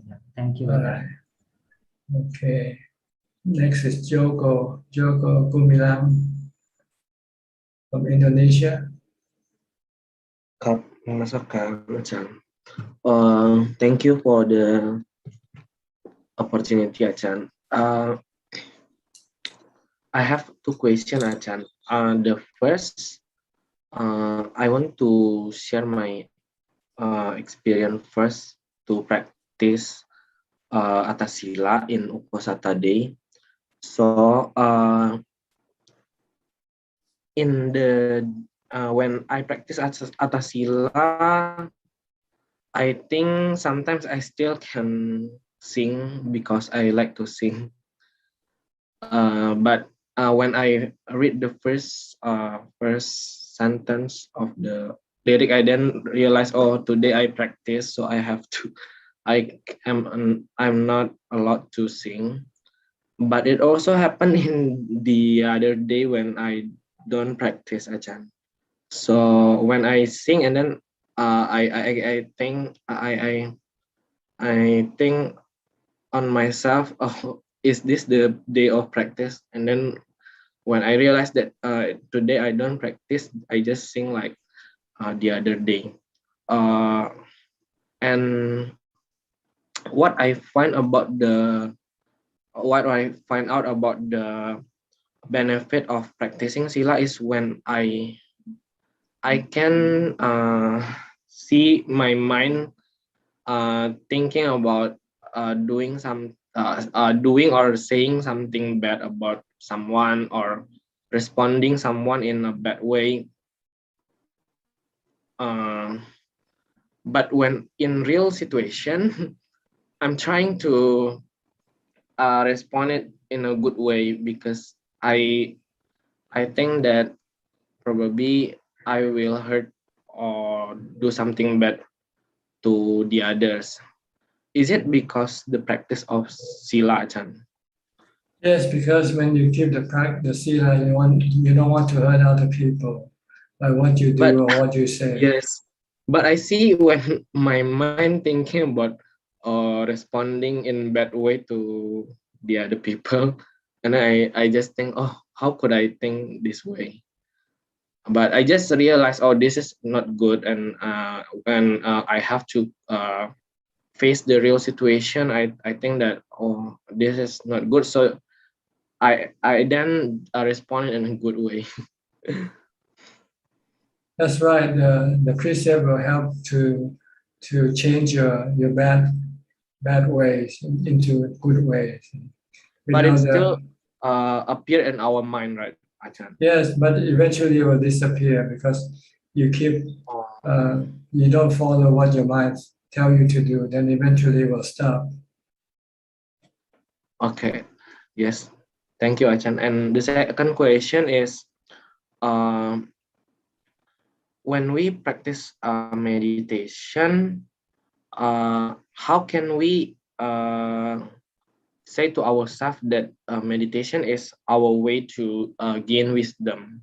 Because if we don't have a good mindfulness, and we can actually trap in the meditation itself or attached to it. Should we say that and keep on saying to ourselves, oh, you practice meditation to gain wisdom, so don't attach to the calm or to the result of the meditation itself? No, this is not what you think. You should think that you need the calm to support your development of wisdom. I you have to see. have the calm. Yeah. So in a way, you have to be attached to your calm. You want to protect and maintain calm, because without calm, you cannot think clearly. I see, Ajahn. Because when I learned about 31 words of rebirth, when I was in when I still study at school, my teacher and lecturer said, if you attach to your meditation and just focus to gain or achieve jhana, you will just reborn in probably the Brahma world, and it's a very long time. You can waste a lot of time just live there, but you haven't got enlightened or become arahat or Buddha. Yes, that's why you have to develop wisdom after you come out of jhana. When you come out of jhana, then you develop wisdom. If you just practice only jhana, then you get stuck there. But once you have jhana, then you will have to teach yourself to have wisdom, to develop wisdom by thinking of anicca, dukkha, anatta. Yes. So these are two steps. First, get jhana. Once you have jhana, then start thinking about anicca, dukkha, anatta.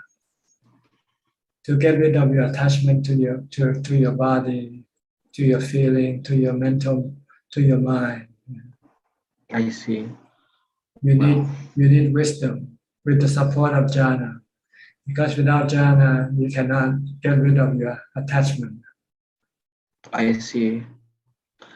Well, thank you, Ajahn, for your explanation. Okay, you're welcome. Is that all? Okay, let me go to Rusli, also from Indonesia. Evening, Ajahn. I have no question tonight, Ajahn. Thank you. Okay, Evie from Indonesia also. Evie, you're next. Yeah, Ajahn. Can Ajahn hear me now? Yes, perfectly. Ajahn, when atasila, can I drink apple juice and it crush pulp in the blender? And what happened? And I crush the apple and I drink with the water and the apple pulp. No, you should just drink the water. You have to strain the other thing out. You should not have any solid. Just the juice alone. Oh, just the water. Yeah. Okay. Ajahn, how to get rid of the discomfort of living with a lazy and spoiled people? I don't think I really like seeing this kind of character, but I still try not to be influenced to create a good. I try to create a good atmosphere between me and her, such as taking her out to eat, talking together, sharing together. But in my heart, I don't like to see this person habit because I know she is lazy and spoiled. Although this feeling doesn't affect my treatment to her because I still can control it lah. But it even better if I can get rid of this don't like feeling. How to deal with it, Ajahn? Just don't think about the bad side. Think about the good side. Don't think about just like your body. You only think of your good side of your body, right? You don't think of your bad side of your body. You don't think of your intestines, all the thing inside your body that is not so disgusting. You don't think about it, right? So you can live with it. Yeah, I know that person who is spoiled or lazy is not my business. Yeah, but you don't think. that You look at the other side. There's always some good in everybody. Try to look at the good side of people. Then you will be able to live with them. Just see the good side and create the good atmosphere, Ajahn. Yes. Okay, I understand. Just like you think of your body, right? You ever think of your bad side? Never think. But now I must think that this inside the body that are so everything is asuchi, no? Yeah, no good looking, Ajahn. Ajahn, I want to ask, my meditation is more like the heart feels down and the consciousness is just like being in the water and the body is very heavy like a rock, Ajahn. That is no talk. Just know it for what it is and don't pay any attention to it. Just come back to your mantra, come back to your breath. Is this defilement? They are distraction. They are distraction to your meditation. Don't pay attention. pay attention to your mantra, your meditation object only, and disregard everything else. They are temporary, they come and go. They are anatta. So every meditator must have this feeling like this, Ajahn. Not necessarily. People have different type of distraction, different type of things happening in their meditation. But they are all the same. They are illusion. They are not real. So don't pay any attention to them. Yeah. They come and go. Okay. They're like clouds in the sky. You cannot control the clouds in the sky. They come and go. Yeah. We live under the clouds, and we never pay attention to the clouds, right? They always above our head. But sometimes the cloud distraction us because we cannot see the sun, right? Okay, Ajahn, I understand. Okay, thank you, Ajahn. Yeah. Next, Sulan Choi. Ui, always come last, huh, Sulan? From Singapore. Yeah, hello. Hello, Ajahn. Yes, can hear you good. Yeah, sorry, I'm on the train, so I joined late today. Can you hear me? Yes, can hear you well. Oh, yeah. Thank you, Ajahn. Yeah, I think I'm feeling quite lost in my life right now. It's like I cannot see what's in front of me. You can, but you don't want to see it. What's in front of you is aging, sickness, and death. Sorry? What's in front of you, you don't want to see it. What's in front of you is aging, sickness, and death waiting for you.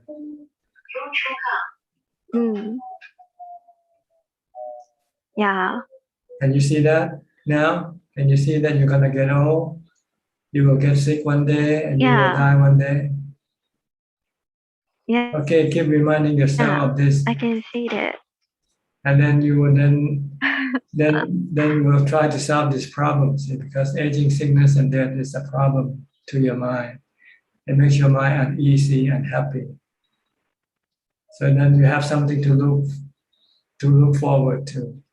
Is how to deal with aging, sickness, and death, so that you don't get sad, don't become sad, or become afflicted with pain when you have to face aging, sickness, and death. It will give you a purpose in life. The purpose in life is learning how to deal with aging, sickness, and death by following the teaching of the Buddha. The Buddha said, meditate, develop samadhi, and develop wisdom. So you have something that you can look forward to. You have something to do. So you don't worry about the other thing, because other things are not important. What you think might not happen. And if they happen, it doesn't matter. What matters is how you're going to deal with your problem, your future problem, which is aging, sickness, and death. Okay. So this is my future problem that I should take care of. That's right. If you don't learn how to do it when it comes to you, then it can afflict you with suffering.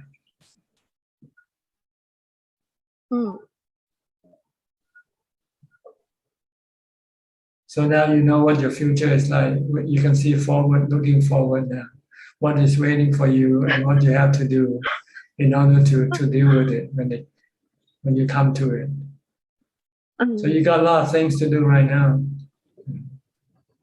Besides working and earning money, you want also to learn how to cope with your problem of aging, sickness, and death. Okay. And the only way to cope with it is the practice of vipassana and samatha. Samatha, vipassana, bhavana. So what are you waiting for? Yeah, I should start practicing.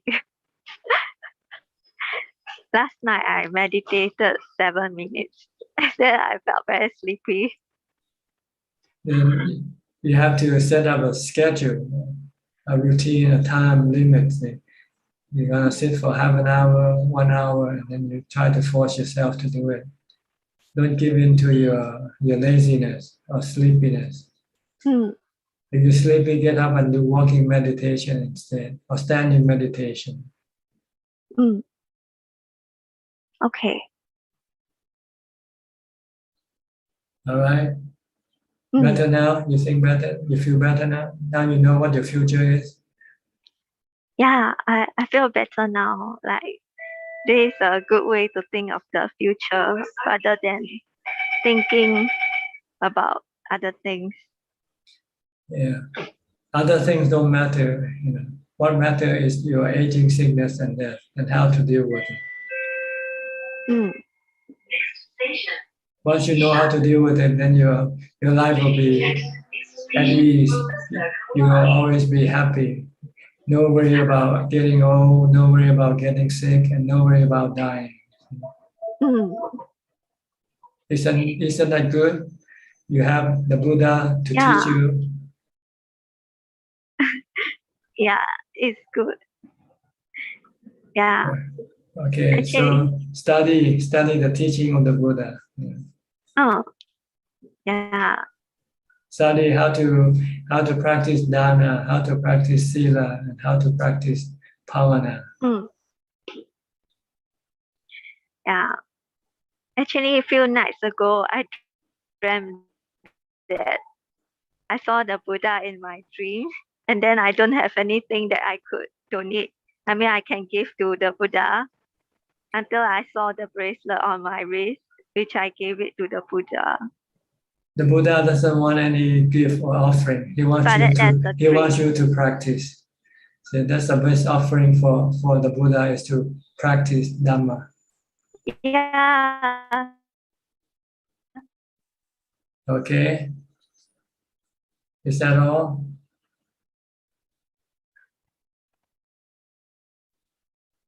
Okay, let me go to the next person then.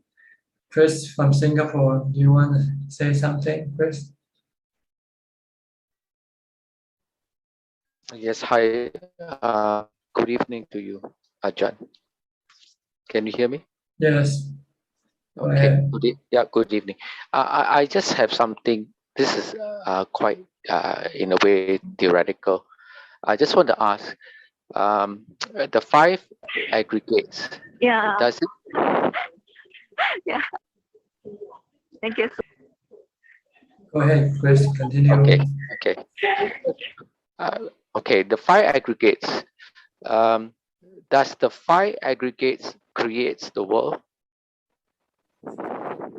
There's no creator, they are just natural processes. They rise and cease. Yeah. So it's because of the 5 aggregates. That's why the world exists. No, the 5 aggregates create human beings and animals. Yeah. Every animal and human beings have the 5 aggregates. That's right. So which means we as humans, we have the 5 aggregates. So if the 5 aggregates do not exist, does the world exist? I don't know what you want to ask this question for, because there's no answer to it. See? Okay, because it just crossed my mind. Because the 5 aggregates always exist. They're always a body. There's always, if not your body, there's always somebody else's body. Or you might return back with a new 5 aggregates.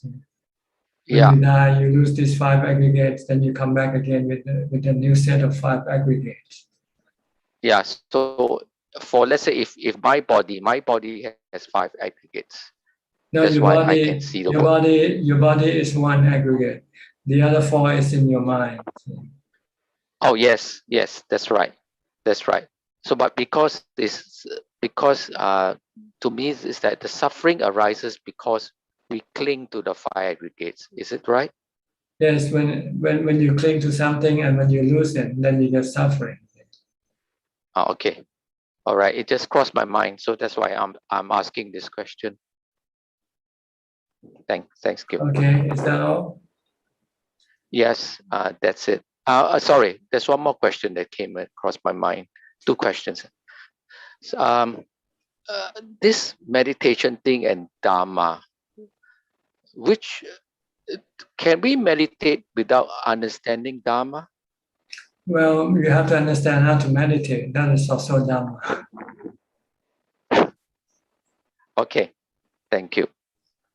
See, Dhamma is a teaching of the Buddha, and That's it teaches you to practice dana, sila, and pavana. So you have to understand these three Dhamma: dana, exactly charity, sila, which is keeping the precept, and pavana is meditation and vipassana, and wisdom contemplation. That's right. So which means in order to meditate, we must understand the meaning of dana, sila, and bhavana. Yes, how to do it. Okay. Thank you. Thank you. You're welcome. Next, Sammy from Lebanon. Hello, Tanajan. Can Haven't you hear seen me? you a while. Yes, yes. Yes. Yeah, it's because I've started, university, Buddhist university. I'm taking some courses in Pali and, some other subjects. So I've been busy. I've also moved to like another monastery because the other monastery also got fully booked. So yeah, I haven't been able to join. I just wanted to say that my mind lately has there was like a lot of sadness, and I haven't been able to shake it off with meditation. But I've been practicing 8 precept most of the time.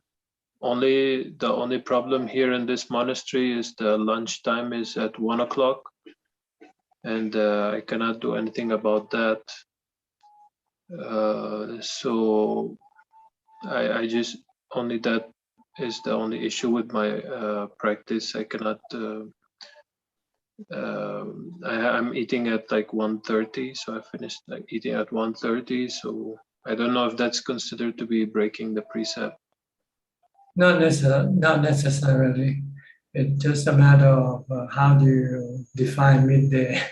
Midday to you might be 1:30 instead of 12. It's a matter of definition. The point is not to eat too much. That's the goal of keeping this precept, is to prevent you from eating too many times a day. Once or twice is enough for the body. So then you can concentrate on your practice. Yeah, I'm also trying to reduce eating even during the other 2 meals because I feel like one can unconsciously try to make up for dinner during the other 2 meals. So I try also to limit even the breakfast and lunch, and always kind of feel a little bit hungry all the time. I feel that's also good to control sexual desire. I feel it helps overall in my practice. I feel very good about reducing the food. That's what the 8 precept is there for, to support your meditation practice. Yes, but it's also not like my meditation seems like it's not giving happiness to my mind, or enough happiness to the mind. It seems like there's a more dominance of sad thinking in the mind. So That's how because can I deal you're with not that? maintaining mindfulness. You're not stop thinking. Your sadness comes from your thinking about things that make you sad. If you don't think about them, then you won't be sad. So keep reciting the mantra, or keep chanting, or keep focusing on what you do.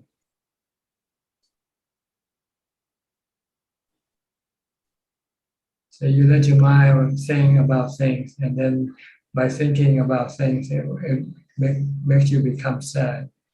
If you're not thinking about anything, then you will not be sad. Yeah, that's true. Is this a monastery you're staying in, a Buddhist monastery or it's a Christian monastery? No, we don't have any Buddhist monasteries here. It's a Christian monastery. I see. But they allow you to meditate, to practice on your own.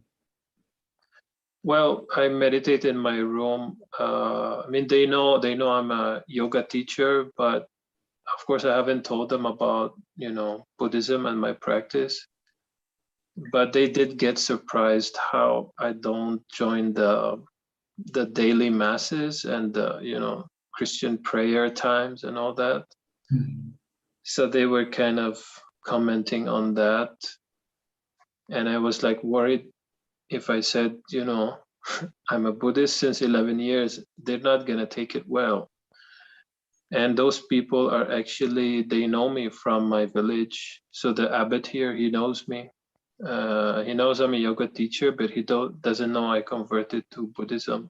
I don't share that with a lot of people. So I worry that it might get me in trouble, or I might get kicked out or something. But they're just saying, why aren't you coming to the mass? Or you have like a good opportunity to reconnect with God or something, It's yeah, but anyway, I'm hoping that by next month, I heard that the Thai government is gonna open up the country. So I'm working on getting there end of October, hopefully. Yes, one of our participants is coming to Thailand already. She knows she has to quarantine for 14 days when she arrives. That's Yeah, what they but have to next month, if we go next month, then we don't have to quarantine.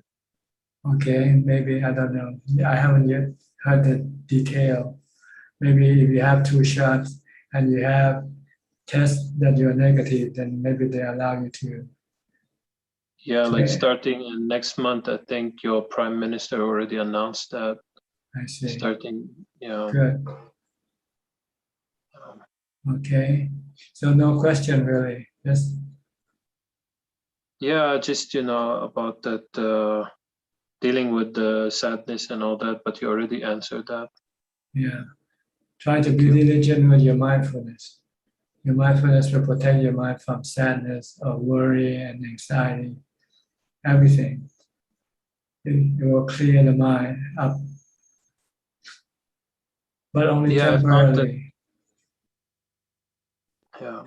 As soon as you stop the mantra or stop being mindful, then your defilement will start working again. So when you start working again, then you have to start using your mindfulness again.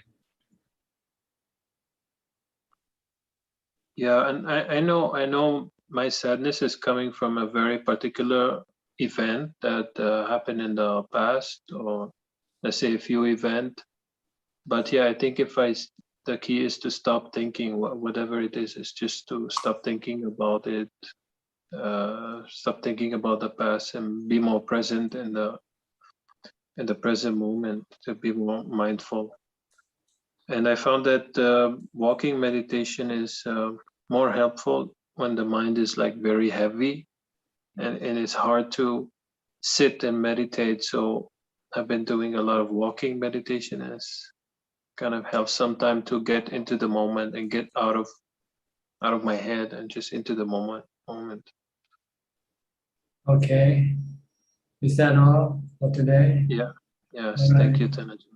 I see Kyuyan Dong raise her hand. Does she want to speak? Kyuyan?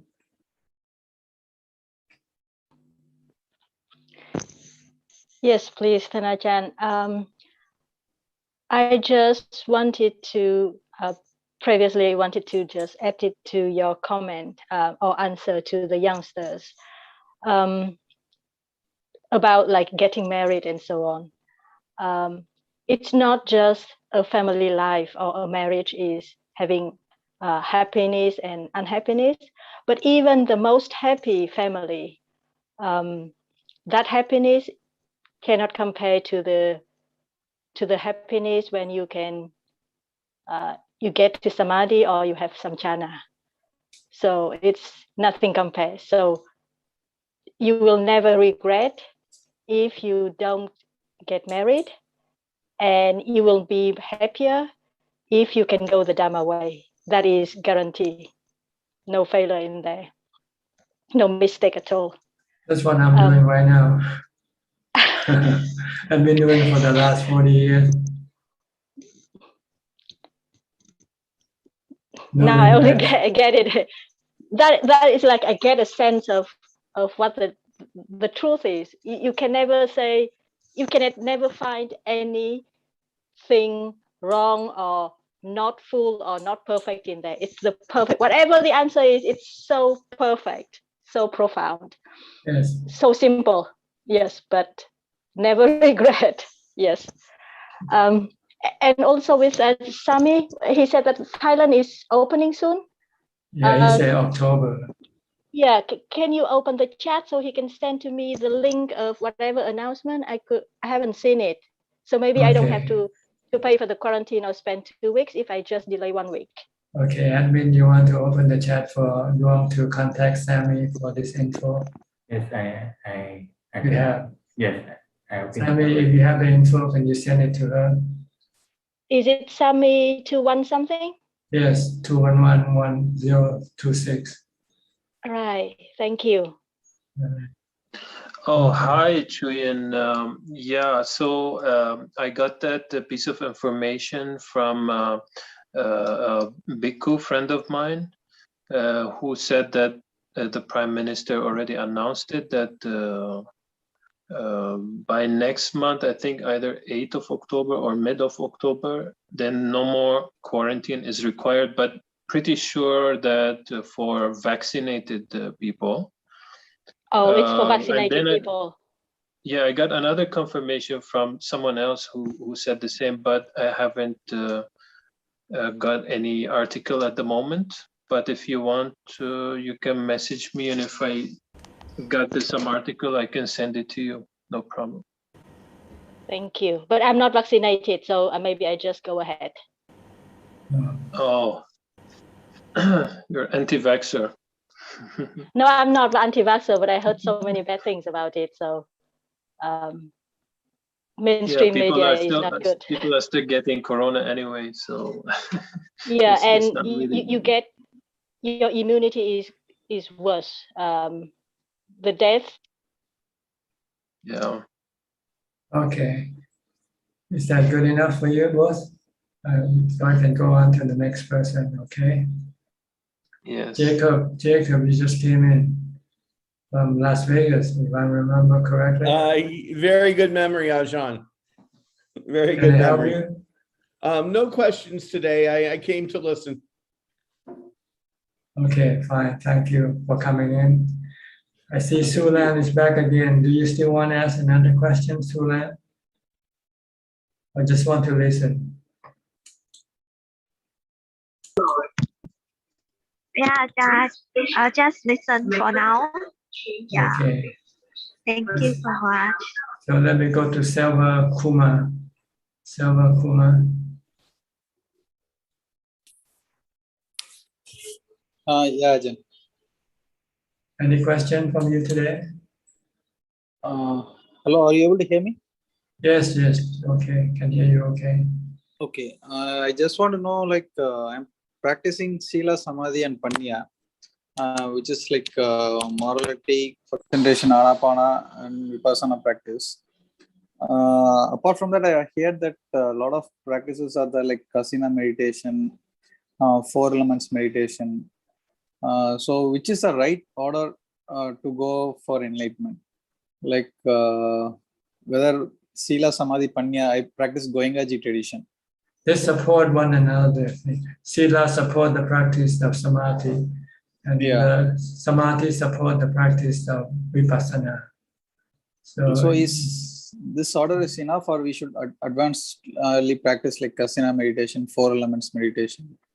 So if you don't have sila, you won't have enough time to practice meditation because you'll be doing something else.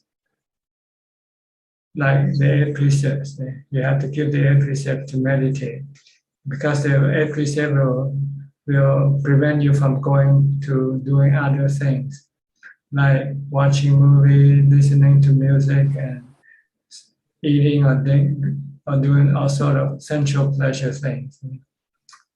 So then you would have the time to meditate. So Sila, Anapana, and Vipassana is good enough to develop Parmi and go towards liberation? Samadhi, in order to get samadhi, there are many different types of meditation object you can use. But we only speak of something that I know, or the people that I learned from know, which is usually anapanasati or the mantra Bhutto Bhutto. But you can use other things. If you study in the scripture, there are 40 objects of meditation called the 40 kammatthana. But you have to know how to use them and under which circumstances, because they serve different purposes, different circumstances. Like if you're angry, then you should use metta as the object of your meditation to get rid of your anger first, to bring your mind back to normal. And once your mind is back to normal, then you can use either the mantra or the breath or a kasina, like the color or something like that. Okay. So for developing jhanas, is Anapanasati is enough, or other kasina meditation or 4 elements meditation is needed? Well, they are for different purposes. Like the 4 elements is really developing vipassana, to understand that the body is really making up of the 4 elements. Okay. So no self in the body. Okay. So for jhanas development, Anapana is enough, or metta is also needed? You can use either way. Try it out. Okay. It works for different people, I think. So you just have to try the one that works for you. So till which level of jhana Anapana is needed? Like what? Can you repeat it? No. Till which level of jhanas is Anapana needed? There are 8 jhanas. There are 8 jhanas. To go step by step of jhana, till what jhana level Anapana is needed? Oh, you need to get to the 4th jhana. That's when you have equanimity. So for till 4th jhana, Anapana is sufficient? Yes. Or Vipassana is also needed? No, Vipassana is a different thing. It has nothing to do with jhana. Okay. It has to do with wisdom, to get rid of your delusion. Okay. The jhana cannot get rid of your delusion. You need wisdom to get rid of your delusion. So Anapanasati focusing here of incoming breath knowing and outgoing breath knowing is sufficient? Yes, just sufficient to get you to the 4th jhana. Oh, okay. Okay. Thank you. Thanks a lot. You're welcome. Okay, I think everybody has been covered. So let me go to question from Facebook if there's any question. This evening, so far, we have 11 questions. Okay, please go ahead. Thank you. The first question is from Rose, who's from Florida, United States. And she's asking, please convey to Thanajan that I'm seeking a conducive place for full-time meditation and living by 4 requisites. What advices could he give to me, Sadhu? What advice? She's looking for a place to meditate. She's, yes, just any advice you can give to her, given the circumstances. I mean, once she have located a place to practice, what else to do in addition to this? Then practice mindfulness first, keeping the precept, sila, samadhi, and panya. you need first to have sila to support your samadhi. And once you have samadhi, then you can develop panya. Because panya needs the support of samadhi. You cannot skip these steps, because without this thing, you will not be able to move forward. So try to maintain the precepts, then you will have the time to practice samadhi, mindfulness. Once you have samadhi, have jhana, then you can then practice wisdom, investigating the body, the feeling, and the mind as being anicca, dukkha, anatta, in order to get rid of your attachment to them. Because by attachment, it causes you dukkha. When you let go of attachment, then there will be no dukkha left in your mind. Okay? The next question is from To Pan Peng. Dear Ajahn, in the recent Q&A, Ajahn mentioned that investigation of painful feeling can also lead to jhana. Can Ajahn please speak more on this process? Thank you. Yes, when you come face to face with strong painful feeling in your body, if you cannot, you can use the investigation to separate the body from the pain and from the mind, in order to be able to see that these three things are separate. They are not one and the same. The mind is the one who knows. The pain is just a phenomena appearing from the body, and the body is made up of the four elements. So the body feels no pain. The pain doesn't afflict the body or the mind. It's just the mind that become afflicted by the mind's aversion to the pain. So once you can teach the mind just to leave the pain alone, leave the body alone, the mind should be merely knowing, and let the pain alone, let the pain appear as it appears, and leave the body alone. Don't move the body. Leave everything alone. Then if you can do that, then the mind can, once you have let go of this body and this pain, then the mind can enter into jhana that way. The next question is from Lim Bill. Good evening, Ajahn. I'm using anapanasati meditation all the while. When the mind is completely calm, a reflection appears, and I can see a decaying body falling apart from head to the body. Not only this, sometimes a skeleton appears also. Should I continue using anapanasati? Can Ajahn shed some light, please? Sadhu, sadhu, sadhu. Well, it depends on what you want. If you want to have wisdom, then you can use the body contemplation.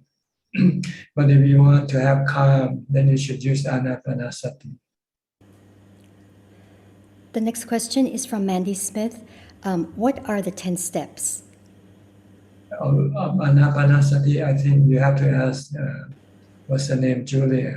I didn't study, so I'm not sure it's Julia or Karen who mentioned this 10 steps. The next question is from Sabrina Sage. My mind is so pleasant and quiet. I want to keep it, but I'm afraid it's going to crash again. How do I stay equanimous? By maintaining mindfulness, by stopping your thoughts. Every time you start to think, you should stop it. Then your equanimity will remain. But as soon as you start to think, and especially when you think with defilement, then your equanimity will be eroded and destroyed. The next question is from Yapto Yap. Namaste Ajahn, I have a question.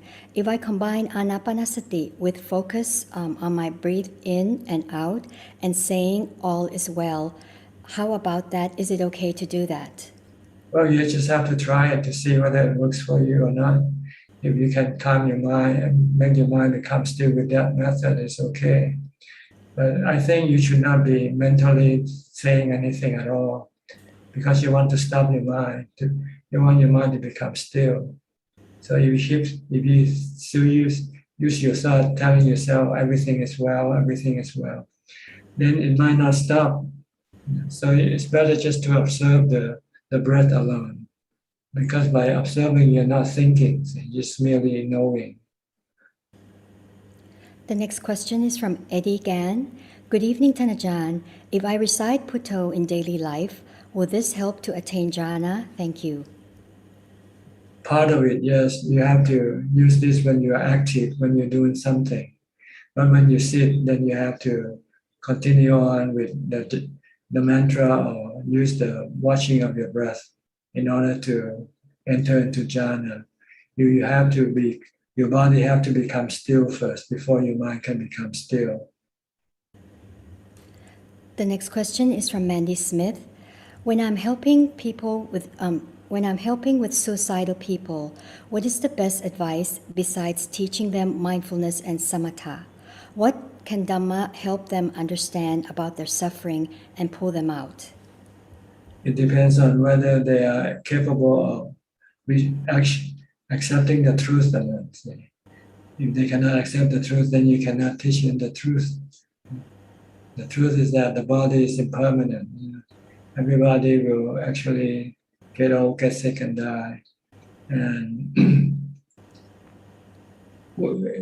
a person thinking of dying, killing, is usually have lost something.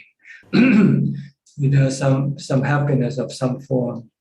So if they can accept the fact that happiness in this world is temporary, it comes and goes. So if they can understand this and accept this, then they might not think of killing themselves, because I'll tell them that there's another form of happiness that is lasting, that you can keep forever. That's the happiness from meditation. The next question is from Tony Yip. Good evening, Ajahn. As I understand, the 5 aggregates is anicca, dukkha, and anatta. Is it citta included in the 5 aggregates? If yes, how come the citta is permanent? Thank you.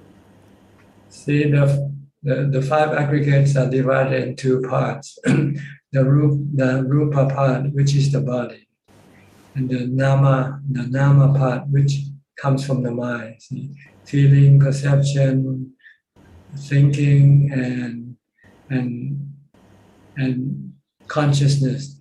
These are the function of the mind. See?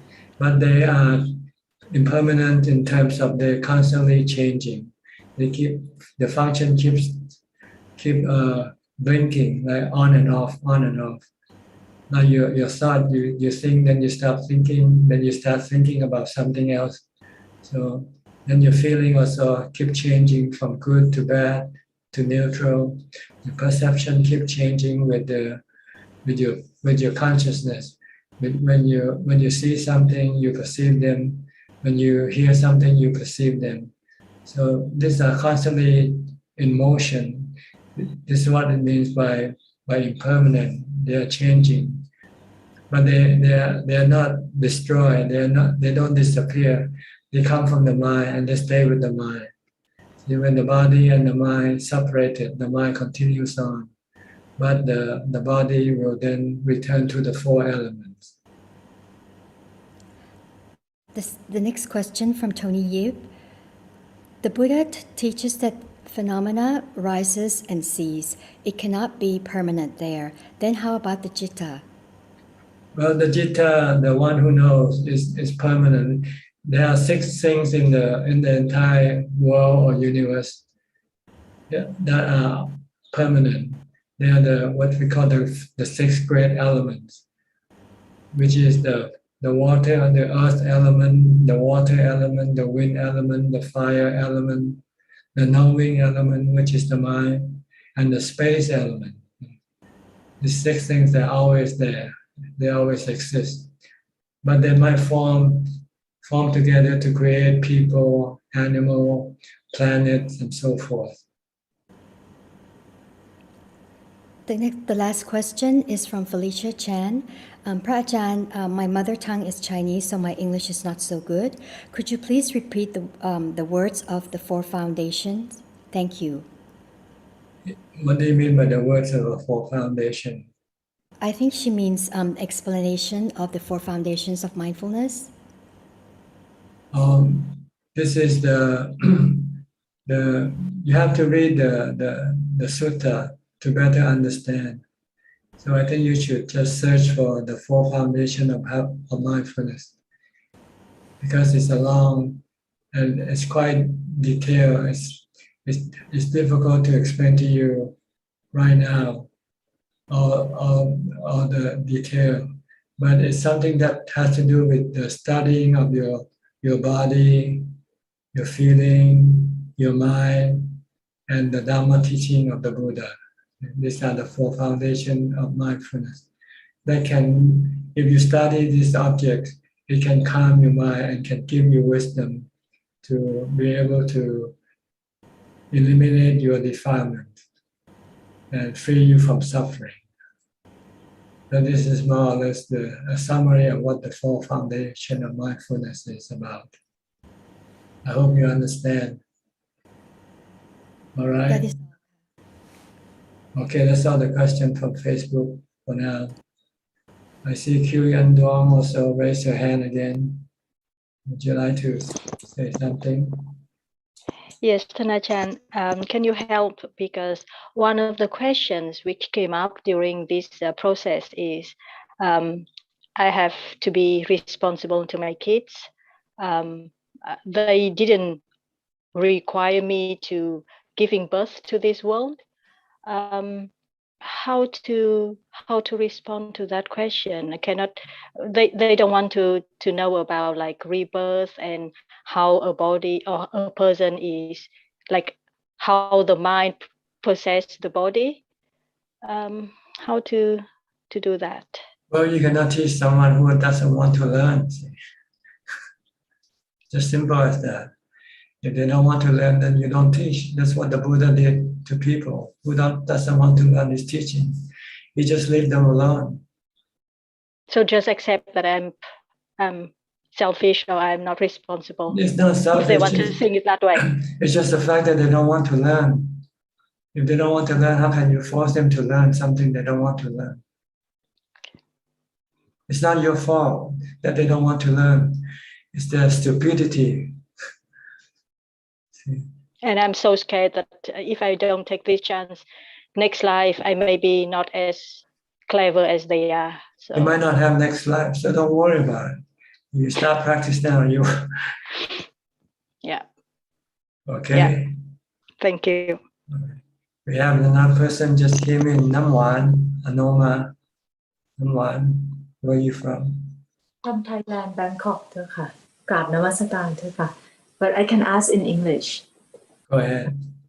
I would like to know if a person can get into arupa jhana, and when they come out, do they have to go back to the first jhana, first rupa jhana, before they come out of the meditation? They should not stay in arupa jhana all the time. Is that right? Well, you cannot stay in the jhana all the time, regardless of whichever level you enter. After your mindfulness you start to lose your mindfulness, then you start to coming down from the higher level of jhanas until you return to the normal level of consciousness.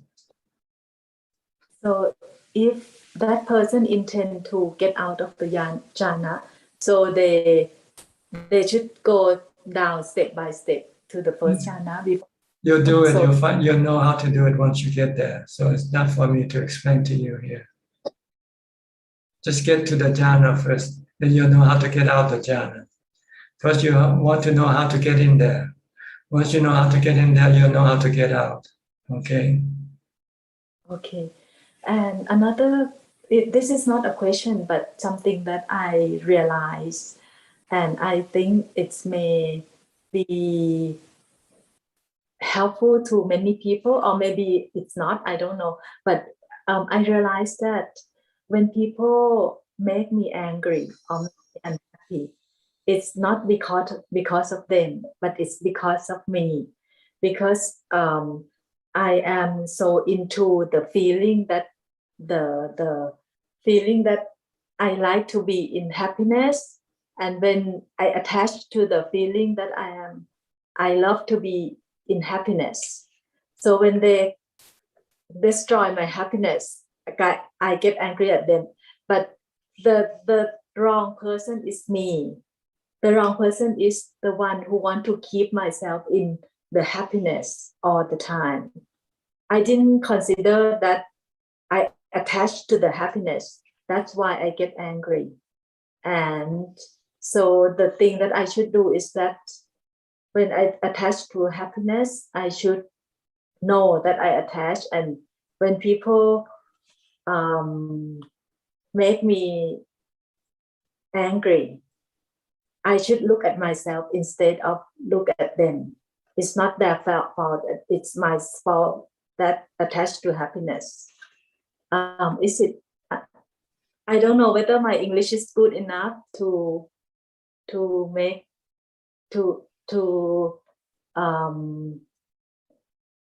you understand. Yes. The problem when you get angry is because you cannot get what you wanted. See?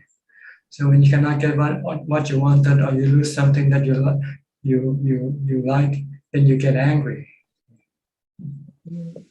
Yes. If you don't want anything, then you won't get angry. Yes, because I'm so so attached in happiness. Yeah. You want happiness. So when you lose happiness because somebody make it gone away, then you get angry at that person. But if you don't have any attachment to the happiness, then you won't get angry. You know that happiness comes and goes. Yes, because now I just happen to see that my mind attached to happiness, and it's like มันลอกออกจาก happiness นะเจ้าค่ะ It's like it so don't be attached to anything, then you won't get angry when you lose things. And it's peel off to be with the สติ เจ้าค่ะ peel off the happiness. The happiness is like happiness and any kind of pop is like a ฉาก เจ้าค่ะ It's like a screen, and the mind attached to that screen, and it's when it's realized, it peel off the screen. Do you? This is what I experienced. And about the jhana, I got into the jhana, and my problem is I stay in the arupachan for so long, and I get sick. For so long, I mean, it's like 2 or 3 days, and sometimes when you stay in arupachan for so long, I forget to go to the toilet, and I get the bladder infections or something like that. So I think that if we get into it, we should go down step by step to Rupachan, then get out and contemplate the Trairak or what's going on. I think that should be better than staying in the jhana for a long time and be happy, and when people get me angry, make me angry, and I don't like them, that is not right. I think I should do the contemplate on Trairak more and see the attachment in happiness and peel it off. I cannot peel it off, but as soon as I know that I attach to the pop, it's like kind of peel off and stay with the sati more. I guess if you have anything to teach me, please do so. Well, you need both. You need jhana to have equanimity. Then once you have equanimity, then you want to develop wisdom to let go of your attachment. Because everything is anicca, dukkha, anatta. So you have to do both practices, not just one. Not just one. So I get in first, and then I see the กระแสจิต that ขึ้นมา as a อนิจจังทุกขังอนัตตา Everything, not just the mind, the body, your money, your everything. You have to see everything completely as being anicca, dukkha, anatta. But if I'm in the jhana, you don't do contemplation when you're in jhana. You just keep it still. Only when you come out and when you start to contemplate. Yeah, but wisdom. in the jhana for so long, we should stay for. I don't know whether it's jhana or sleeping, because normally if you're in jhana, you'll be aware of everything. You're still aware of the body. If the body start to have pain, it will then trigger It's not sleepiness because I'm truly awake. Okay, whatever. You just do whatever you do, okay? But I'm saying mainly that you have to do both jhana, and then when you come out of jhana, you investigate the body and everything else. The body, feeling, the mind. Okay? Thank you so much, Chanachan. I will do both. Okay, you're welcome. Asaka. All right, anybody else have any question? Because we are quite, Rose just came in, huh? Haven't seen her for a while. Hi, Rose. Can you hear me? See your screen, but don't see you in the screen. Rose?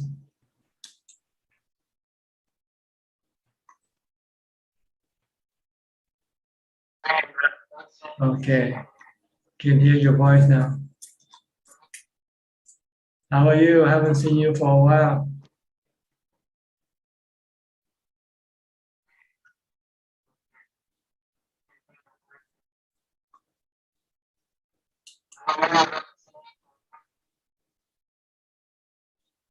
Cannot hear you yet. Can you speak out? Again, cannot hear your voice. Hello, Tanajan. Okay, well, how are you? Haven't seen you in a while. I keep practicing. Something wrong with your audio. It comes and goes.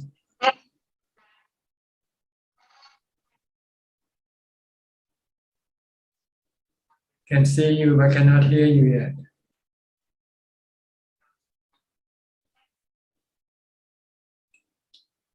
We can see you, but we cannot hear you. Can you say something?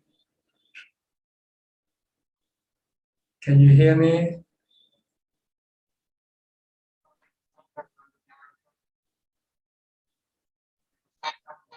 Thank you, Tanajan, for your beautiful Dhamma. Thank you for giving us this beautiful Dhamma.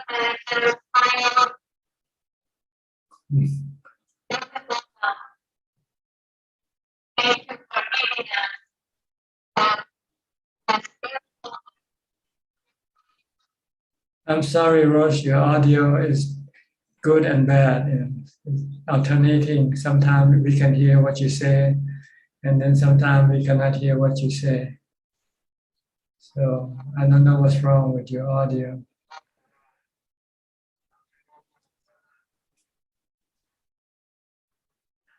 Can you continue on talking?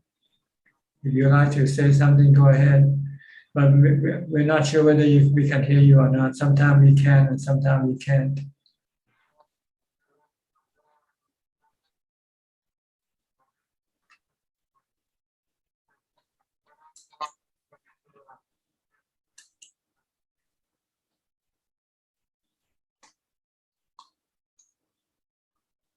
Well, I'm sorry, Rose, we cannot communicate today because maybe something is wrong with your audio system. So I think I will have to skip you for now and maybe talk to you again in the future, in the next meeting. Has anybody else had any question to ask at this time? If nobody, I will then have to bring this meeting to a close.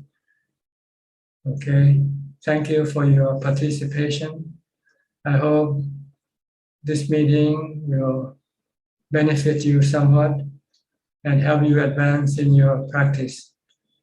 In the meantime, please stay safe, stay mindful, and stay alert, and If nothing happens, I'll see you next week.